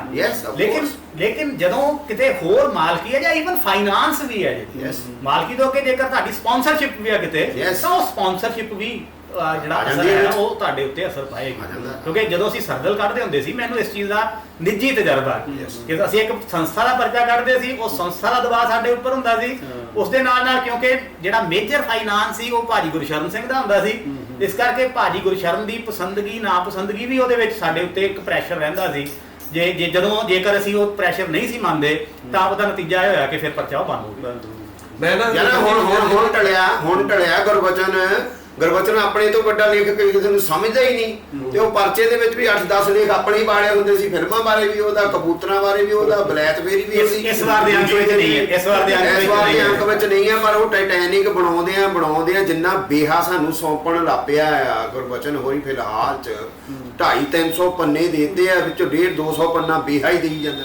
ਲਹੂ ਦੀ ਲੋ ਬਾਰੇ ਹੁਣ ਆਰਟੀਕਲ ਭਗਵਾਨ ਜੋਸ਼ ਦਾ ਅਸੀਂ ਪੜਾਂਗੇ ਤਾਂ ਕਿੰਨਾ ਕਢਵਾ ਸਕਦੇ। ਉਹ ਟਾਈਟੈਨਿਕ ਦੇ ਤੁਹਾਡੇ ਸਵਾਲ ਦੇ ਜਵਾਬ ਨਾਲ ਜਿਵੇਂ ਇਹ ਕੋਸ਼ਿਸ਼ ਦੇਖੋ ਹੁਣ ਦੀ ਇਹ ਖੂਬਸੂਰਤੀ ਹੈ, ਉਹਦੇ ਵਿੱਚ ਤੁਹਾਨੂੰ ਰੀਪਰੋਡਿਊਸ ਮੈਟਰ ਨਹੀਂ ਮਿਲੇਗਾ। ਮੈਂ ਕਿਤੇ ਰੀਪਰੋਡਿਊਸ ਉਹਨੂੰ ਕਰਦਾ ਹਾਂ, ਮੈਂ ਦਿਨਾਂ ਵਿੱਚ ਕੋਈ ਪੁਰਾਣੇ ਇਸ ਵਾਰ ਵੀ ਮੈਂ 2 ਆਰਟੀਕਲ ਰੀਪਰੋਡਿਊਸ ਨਹੀਂ ਇਹ ਚੰਗਾ ਧਿਆਣਾ ਮਾੜਾ ਵੀ ਨਹੀਂ ਹੈਗਾ। ਮੈਂ ਮਤਲਬ ਇਹ ਗੱਲ ਕਹਿਣਾ ਇਹ ਚੰਗੀ ਰਚਨਾ ਜਿਹੜੀ ਆ ਨਹੀਂ ਮੈਂ ਇਹ ਕਹਿਣਾ ਆ ਕਿ ਭਾਈ ਜਿਹੜੀ ਆਲਰੇਡੀ ਛਪੀ ਹੋਈ ਆ, ਅਵੇਲੇਬਲ ਹੈ। ਨੰਦ ਲਾਲ ਨੂਰਪੁਰੀ ਅੱਜ ਗੀਤ ਯਾਰ ਕੀ ਉਹਦੀ ਰੈਲੇਵੈਂਸ ਹੈ? ਨੰਦ ਲਾਲ ਨੂਰਪੁਰੀ ਦੇ ਗੀਤਾਂ ਦੀ ਚੁੰਮ ਰੱਖੋ ਨੀ ਕਲਗੀ ਚ ਝਾਰਦੀ ਹੈ, ਅੱਗ ਵਾਂਗੂ ਮੱਚਦੀ ਫਿਰਾਂ। ਗੁਰਬਚਨ ਨੇ ਪਿਛਲੀ ਵਾਰੀ ਤਸਕੀਨ ਕੋਲੋਂ ਟਿੱਪਣੀ ਲਵਾ ਕੇ ਉਹ ਤਸਕੀਨ ਦਾ ਵੀ ਬੇੜਾ ਗਰਕ ਕਰਤਾ। ਯਾਨੀ ਉਹ ਮੈਟਰ ਜਿਹੜਾ ਆਲਰੇਡੀ ਪੜ੍ਹ ਚੁੱਕੇ ਆ ਪਾਠਕ, ਤੁਸੀਂ ਮੋਟਾ ਬਣਾਉਣ ਦੇ ਤਰਜ਼ ਦੇ ਉੱਤੇ ਜੇ ਕਰਦੇ ਹੋ ਨਾ ਤੇ ਫਿਰ ਮੈਨੂੰ ਲੱਗਦਾ ਕਿਤੇ ਨਾ ਕਿਤੇ ਇਰਰੈਲੇਵੈਂਟ ਕੁਐਸਚਨ। ਮੈਂ ਇਹ ਗੱਲ ਨਹੀਂ ਕਰ ਰਿਹਾ ਮੋਟਾ ਬਣਾਉਣ ਦੇ ਚੱਕਰ 'ਚ। ਮੈਂ ਕਹਿੰਦਾ ਵੀ ਜੇ ਇੱਕ ਚੰਗੀ ਰਚਨਾ ਨਾ ਜਿਹੜੀ ਮਤਲਬ ਜਿਹੜੀ ਬਹੁਤ ਹੀ ਟੁੰਬਦੀ ਆ। ਹੁਣ ਦੇਖੋ ਜਿਹੜੀ ਅੱਜ ਤੋਂ 20 ਸਾਲ ਪਹਿਲਾਂ ਲਕੀਰ ਜਾਂ ਨਾਗ ਬਣੀ ਜਾਂ ਉਹ ਲੋਚ ਚੀਜ਼ ਛਪੀ ਆ, ਅੱਜ ਜਿਹੜਾ ਹੁਣ ਦਾ ਪਾਠਕ 20 ਸਾਲ ਪਹਿਲਾਂ ਨਹੀਂ ਸੀ ਹੈਗਾ ਅੱਜ ਦਾ ਨੌਜਵਾਨ, ਅਗਰ ਕੋਈ ਚੰਗੀ ਰਚਨਾ ਰਿਪੀਟ ਕਰ ਦਿੱਤੀ ਜਾਂਦੀ ਆ, ਜਿਹੜੀ ਇੱਕ ਬਹੁਤ ਜ਼ਿਆਦੀ ਹੈਗੀ ਆ 2 ਬਸ 3 150 ਪੰਨਾ ਨਹੀਂ। ਹਾਂ ਨਹੀਂ, ਮੈਂ 150 ਪੰਨੇ ਦੀ ਗੱਲ ਹੀ ਨਹੀਂ ਕਰ ਰਿਹਾ। ਮੈਂ ਦੂਜੀ ਗੱਲ ਜਿਹੜੀ ਗੱਲ ਕਰ ਰਹੀ ਸੀ ਨਾ ਕਿ ਉਹ ਮਨਵਿੰਦਰ ਹੁਣਾਂ ਨਾਲ ਗੱਲ ਕੀਤੀ ਮਾਰਕੀਟ ਦੀ ਜਾਂ ਮੇਰਾ ਕੰਮ ਕਰਨ ਦੀ। ਅਸਲ 'ਚ ਮੈਂ ਇਸ ਮਾਮਲੇ 'ਚ ਹਰਵਿੰਦਰ ਹੁਣੀ ਵੀ ਜਾਣਦੇ ਆ, ਕਾਲੀ ਹੁਣੀ ਵੀ ਜਾਣਦੇ ਆ ਕਿ ਉਹਨਾਂ ਦਾ ਪਰਚੇ ਛਪਨ ਤਿੱਕਰ ਮਤਲਬ ਕੋਈ ਦਖਲ ਨਹੀਂ ਹੈਗਾ ਮੇਰੀ ਸੰਪਾਦਕੀ 'ਚ ਕਿਸੇ ਰਚਨਾ 'ਚ। ਮੈਨੂੰ ਹਾਲਾਂਕਿ ਉਹ ਮਤਲਬ ਕਹਿਣ ਡਾਕਟਰ ਫੋਰ ਐਗਜ਼ਾਮਪਲ ਮੀਤ ਕਵੇ ਜਾਂ ਉਹ ਕਹਿੰਦੇ ਆ ਕਾਲੀ ਡਾਕਟਰ ਵਿਕਰਮ ਜਾਂ ਉਹ ਡਾਕਟਰ ਕਨੈਲ ਹੋਣੀ, ਪਰਵਿੰਦਰ ਸੋਢੀ ਹੋਣੀ ਵੀ ਆ ਚੀਜ਼ ਛਾਪਣੀ ਹੈ ਨਾ, ਉਹ ਕਹਿੰਦਾ ਵੀ ਉਹ ਮੈਂ ਦੇਖੂਗਾ। ਮੈਨੂੰ ਇਸ ਗੱਲ ਦਾ ਮਤਲਬ ਮਾਣ ਆ ਕਿ ਮੈਂ ਉਹ ਡਾਕਟਰ ਕਰਨੈਲ ਵੀ ਮੈਨੂੰ ਕਵੇ ਨਾ ਵੀ ਆ ਚੀਜ਼ ਛਾਪਣੀ ਆ ਹਨਾ, ਜੇ ਉਹ ਨਹੀਂ ਚੰਗੀ ਤੇ ਮੈਂ ਨਹੀਂ ਛਾਪੂਗਾ। ਜਿੱਥੋਂ ਤੱਕ ਸੰਪਾਦਕੀ ਦਾ ਸਵਾਲ ਆ, ਮੈਂ ਇਹ ਗੱਲ ਕਰਦਾ ਵੀ ਉਹ ਟੀਮ ਇੰਨੀ ਚੰਗੀ ਆ ਹਨਾ। ਉਹਨਾਂ ਨੇ ਮੀਤ ਹੋਣੀ, ਅੰਦਰੇਸ਼ ਮੀਤ ਹੋਣੀ ਫਾਈਨਾਂਸ ਕਰਦੇ ਆ। ਉਹਨਾਂ ਨੇ ਕਦੀ ਉਹਨਾਂ ਮੈਨੂੰ ਫਰਮਾਇਸ਼ ਨਹੀਂ ਕੀਤੀ ਵੀ ਆਹ ਚੀਜ਼ ਜ਼ਰੂਰੀ ਲਾਉਣੀ ਆ। ਉਹਨਾਂ ਨੇ ਚੀਜ਼ ਦੇਣ ਲੱਗਿਆ ਕਹਿਣਾ ਵੀ ਆਹ ਵੇਖ ਲੈਣੀ ਤੂੰ, ਜੇ ਇਹਦੇ ਅੱਖਰ ਤੇ ਹਾਂ ਦੀ ਤੇਰੇ ਹਿਸਾਬ ਚ ਆਉਂਦੀ ਤੇ ਲਾਵੇ। ਮੈਨੂੰ ਉਹਦਾ ਮੈਟਰ ਇਹਨਾਂ ਵੱਲੋਂ ਵੀ ਮੈਟਰ ਆਉਂਦਾ, ਮੈਂ ਨਹੀਂ ਲਾਉਂਦਾ। ਤੇ ਮੈਂ ਨਹੀਂ ਇਹ ਕਹਿੰਦਾ ਵੀ ਮੈਂ ਅੱਖਰ ਨੂੰ ਬਹੁਤ ਜ਼ਿਆਦਾ ਵਧੀਆ ਕੱਢਤਾ। ਅਜੇ ਮੇਰਾ ਆਪਣਾ ਮਤਲਬ ਦੋਸਤਾਂ ਦੇ ਸਹਿਯੋਗ ਨਾਲ ਬਹੁਤ ਜ਼ਿਆਦਾ ਕੰਮ ਕਰਨ ਵਾਲਾ ਬਾਕੀ ਹੈ। ਹਰ ਅੰਕ ਮੇਰੇ ਵਾਸਤੇ ਚੁਣੌਤੀ ਲੈ ਕੇ ਆਉਂਦਾ ਵੀ ਨਹੀਂ, ਅਗਰ ਅੱਖਰ ਨੂੰ ਆਪਣੀ ਜਗ੍ਹਾ ਤੇ ਖੜਿਆ ਰੱਖਣਾ ਨਾ ਤੇ ਸਾਨੂੰ ਇਹਦੇ ਤੋਂ ਅਗਲਾ ਅੰਕ ਜਿਹੜਾ ਇਹਦੇ ਤੋਂ ਵਧੀਆ ਕੱਢਣਾ ਪਊਗਾ। ਵੈਸੇ ਮੈਂ ਵਿਸ਼ਾਲ ਆਪਣੀ ਇਮਾਨਦਾਰੀ ਦੇ ਨਾਲ, ਪੂਰੀ ਇਮਾਨਦਾਰੀ ਦੇ ਨਾਲ ਤੁਹਾਡੇ ਸਾਹਮਣੇ ਬੈਠ ਕੇ ਮੈਂ ਇਹ ਜ਼ਰੂਰ ਆਪਣੇ ਆਪ ਨੂੰ ਹੁਣੇ ਚੈੱਕ ਕਰ ਰਿਹਾ ਸੀ, ਆਇਆ ਤੂੰ ਕਿਤੇ ਕੀ ਕਰਦਾ ਵੀ ਇਹਦੇ ਵਿੱਚ ਤੇਰਾ ਕੀ ਮਤਲਬ ਤੇਰੀ ਕੀ ਹੁੰਦੀ ਹੈ। ਮੈਂ ਕਿਤੇ ਹੁਣੇ ਆਪਣੇ ਆਪ ਨੂੰ ਮਹਿਸੂਸ ਕੀਤਾ ਕਿ ਯਾਰ ਹਾਂ ਮੈਂ ਕਿਤੇ ਬੇਈਮਾਨੀ ਕਰਦਾ, ਬੇਈਮਾਨੀ ਕਿਤੇ ਕਰਦਾ, ਬਹੁਤੀ ਨਹੀਂ ਕਰਦਾ, ਕਿਸੇ ਨੂੰ ਹਰਟ ਕਰਨ ਵਾਲੀ ਨਹੀਂ ਕਰਦਾ, ਬੇਈਮਾਨੀ। ਮਸਲਨ ਭਗਵੰਤ ਰਸੂਲਪੁਰੀ ਮੇਰਾ ਬਚਪਨ ਦਾ ਦੋਸਤ ਹੈ, ਮੈਂ ਉਹਦੇ ਕੋਲੋਂ ਕਹਾਣੀਆਂ ਲਿਖਣੀਆਂ ਸਿੱਖੀਆਂ। ਮੇਰਾ ਸੀਨੀਅਰ ਹੈ, ਮੇਰੇ ਤੋਂ ਵੱਡਾ ਹੈ। ਉਹ ਪਹਿਲਾਂ ਲਿਖਦਾ ਸੀ 2-3 ਸਾਲ, ਫਿਰ ਉਹਨੇ ਮੈਨੂੰ ਪੜ੍ਹਨਾ ਵੀ ਸਿਖਾਇਆ, ਲਿਖਣਾ ਵੀ ਸਿਖਾਇਆ। ਉਹਨੇ ਬਾਅਦ 'ਚ ਪਿੱਛੇ ਰਹਿ ਗਿਆ। ਤਾਂ ਉਹਦੀ ਜਦੋਂ 4 ਕਹਾਣੀਆਂ ਵਧੀਆ ਆਉਂਦੀਆਂ ਨੇ ਤਾਂ ਮੈਂ ਆਪਣੀ ਸੰਪਾਦਕੀ 'ਚ ਨੋਟ ਲਿਖਦਾ, ਦੂਜਿਆਂ ਨੂੰ ਚੈਲੰਜ ਕਰਦਿਆਂ ਸਮਕਾਲੀ ਕਹਾਣੀਕਾਰਾਂ ਨੂੰ ਕਿ ਆਹ ਆਇਆ ਇਹ ਮੁੰਡਾ, ਹੁਣ ਤੁਸੀਂ ਆਹ ਦੱਸੋ। ਔਰ ਉਹਦੇ ਤੇ ਮੈਂ ਮਿਹਨਤ ਕਰਕੇ ਪੂਰਾ ਨੋਟ, ਵੱਡਾ ਨੋਟ ਲਿਖਦਾ। ਮੁੜ ਕੇ ਉਹਦੀਆਂ 4 ਕਹਾਣੀਆਂ ਜਮਾਂ ਹੀ ਮਾੜੀਆਂ ਆਉਂਦੀਆਂ ਨੇ, ਚੰਮ ਵਰਗੀਆਂ ਕਹਾਣੀਆਂ, ਬਹੁਤ ਮਾੜੀਆਂ ਕਹਾਣੀਆਂ ਆਈਆਂ, 4 ਫੇਰ ਆਈਆਂ ਤੇ ਮੈਂ ਚੁੱਪ ਕਰ ਗਿਆ। ਉੱਥੇ ਕਿਤੇ ਨਾ ਕਿਤੇ ਮੈਂ ਬੇਈਮਾਨੀ ਕੀਤੀ। ਉਹ ਮੇਰੀ ਸੰਪਾਦਕ ਦੀ ਬੇਈਮਾਨੀ ਹੈ ਕਿ ਭਾਈ ਚਾਰਾਂ ਦੇ ਜਦੋਂ ਵਧੀਆ ਆਈਆਂ ਤਾਂ ਤੂੰ ਸੰਪਾਦਕੀ ਲਿਖ ਮਾਰੀ, ਤੇ ਜਦੋਂ ਕਿਤੇ ਮਾੜਾ ਜਿਹਾ ਡਿਰੇਲ ਹੋ ਗਿਆ ਉਹ ਵੀ ਦੱਸ ਹੁਣ ਡਿਰੇਲ ਹੋ ਗਿਆ, ਇਹਨੂੰ ਸੰਭਲਣ ਦਾ ਮੌਕਾ ਦਿਓ। ਜਾਂ ਮੈਂ ਇਹ ਸੋਚਿਆ ਹੋਣਾ ਵੀ ਚਲੋ ਹੁੰਦਾ ਹੋਣ ਦਿਓ, ਹੁਣ ਜਾਣ ਦਿਓ। ਨਹੀਂ Competition ਵੀ ਹੈ ਨਾ। ਸ਼ਾਮ ਨੂੰ ਤਾਂ ਨਹੀਂ ਕਿਤੇ ਜ਼ਿਆਦਾ ਇਕੱਠੇ ਬਹਿੰਦੇ ਨਹੀਂ ਅਸੀਂ ਨਹੀਂ ਪੈਂਦੇ।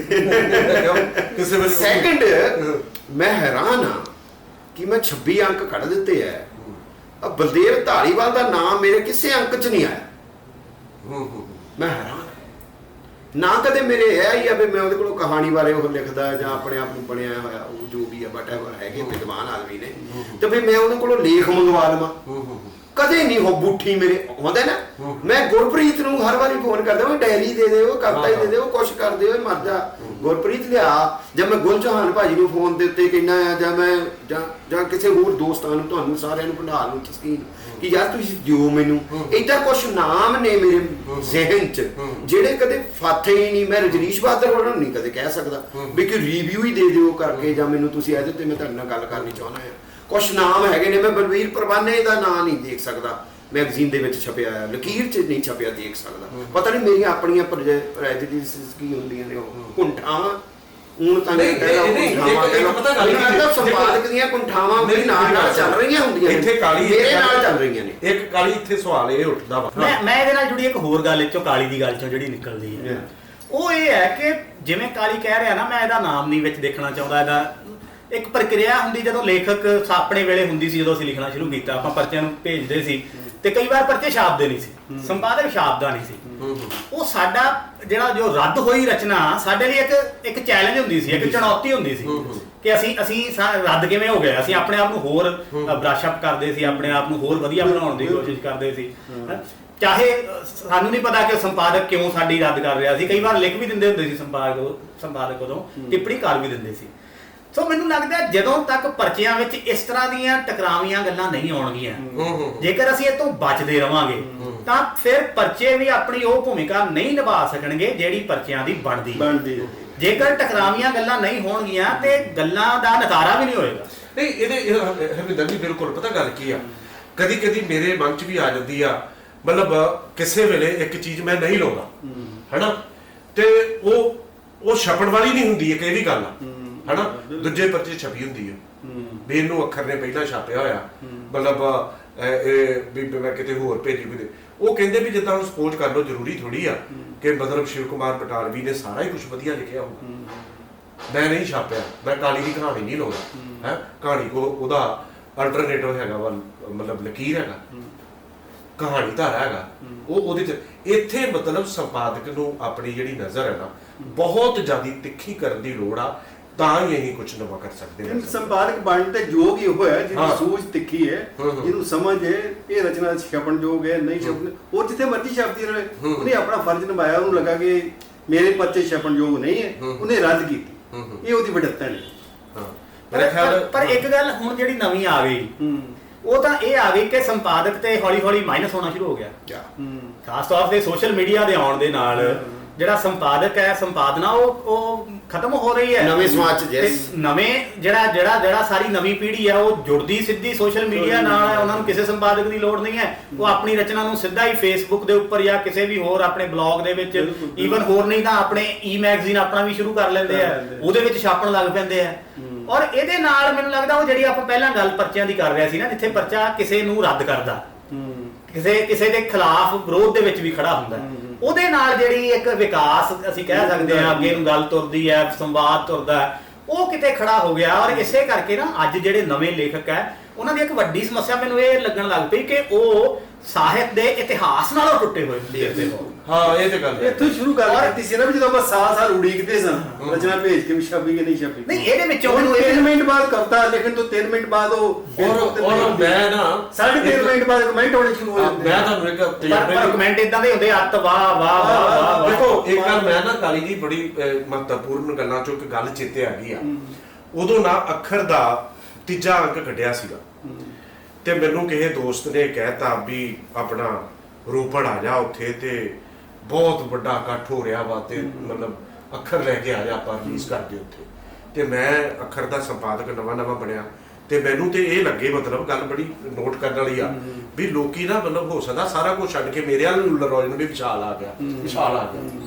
ਉਹ ਅਸੀਂ ਉੱਥੇ ਨਾ ਪਹਿਲਾਂ ਪੈਲਸ ਸੀਗਾ ਪ੍ਰੋਗਰਾਮ, ਤੇ ਅਸੀਂ ਅੰਦਰ ਵੜੇ ਤੇ ਸਾਨੂੰ ਲੱਗਾ ਵੀ ਕਿਤੇ ਮਤਲਬ ਵਿਆਹ 'ਚ ਨਾ ਆ ਗਏ ਹੋਈਏ।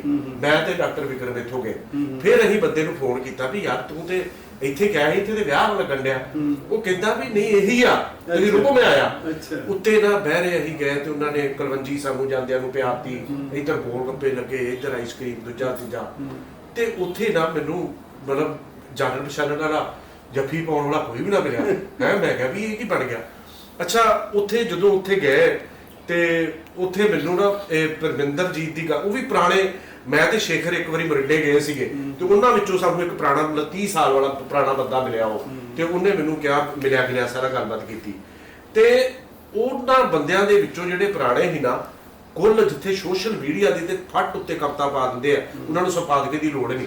ਪਰਮਿੰਦਰ ਜੀਤ ਨੂੰ 4 ਬੰਦੇ ਜਾਣਨ ਵਾਲੇ ਉੱਥੇ 150 ਬੰਦੇ ਤੇ ਮੈਨੂੰ ਇੱਕੋ ਹੀ ਉੱਥੇ ਬੰਦਾ ਜਾਣਨ ਵਾਲਾ ਸੀ, ਜੀਤ ਸਿੰਘ ਰੋਪੜ ਦਾ। ਤੇ ਮੈਂ ਉੱਥੇ ਉਹਨਾਂ ਨੂੰ ਪਤਾ ਹੀ ਨਹੀਂ ਵੀ ਅੱਖਰ ਪਰਮਿੰਦਰ ਜੀਤ ਕੱਢਦਾ ਰਿਹਾ, ਉਹਨਾਂ ਨੂੰ ਇਹ ਵੀ ਨਹੀਂ ਪਤਾ। ਤੇ ਮੈਂ ਕਿਹਾ ਹੁਣ ਕੱਢੇ ਦਾ ਕੀ, ਇਹਨਾਂ ਨੂੰ ਪਤਾ ਹੋਣਾ ਵੀ ਵਿਸ਼ਾਲ ਕੱਢਣ ਡਿਆ। ਸੋ ਇਹੋ ਜਿਹੇ ਵਰਤਾਰੇ ਜਿਹੜੇ ਵਾਪਰੇ ਨੇ, ਇਹਦੇ ਵਿੱਚ ਆਪਾਂ ਅਗਲੀ ਮੁਲਾਕਾਤ 'ਚ ਸਹਿਤ ਸੁਭਾਅ ਬਾਰੇ ਵੀ ਗੱਲਾਂ ਕਰਾਂਗੇ ਵੀ ਮਤਲਬ ਕੀ ਵਾਪਰਦਾ, ਕੀ ਹੁੰਦਾ। ਕਿਉਂਕਿ ਇਹ ਜਿਹੜੇ ਮਸਲੇ ਨੇ ਨਾ ਬੜੇ ਗੰਭੀਰ ਨੇ, ਚਿੰਤਾ ਵਾਲੇ ਨੇ। ਹੌਲੀ ਹੌਲੀ ਜਿਹੜੇ ਲੋਕ ਜਿਹੜੇ ਨਾ, ਮੈਂ ਕਹਿੰਦਾ ਇੱਕ ਸਵਾਲ ਉੱਠਦਾ ਕਿ ਪਾਠਕ ਕਵਿਤਾ ਨਾਲੋਂ ਟੁੱਟ ਗਿਆ, ਕਿਤਾਬਾਂ ਨਾਲੋਂ ਟੁੱਟ ਗਿਆ। ਚੰਗੀਆਂ ਕਿਤਾਬਾਂ ਅੱਜ ਵੀ ਵੇਖਦੀਆਂ।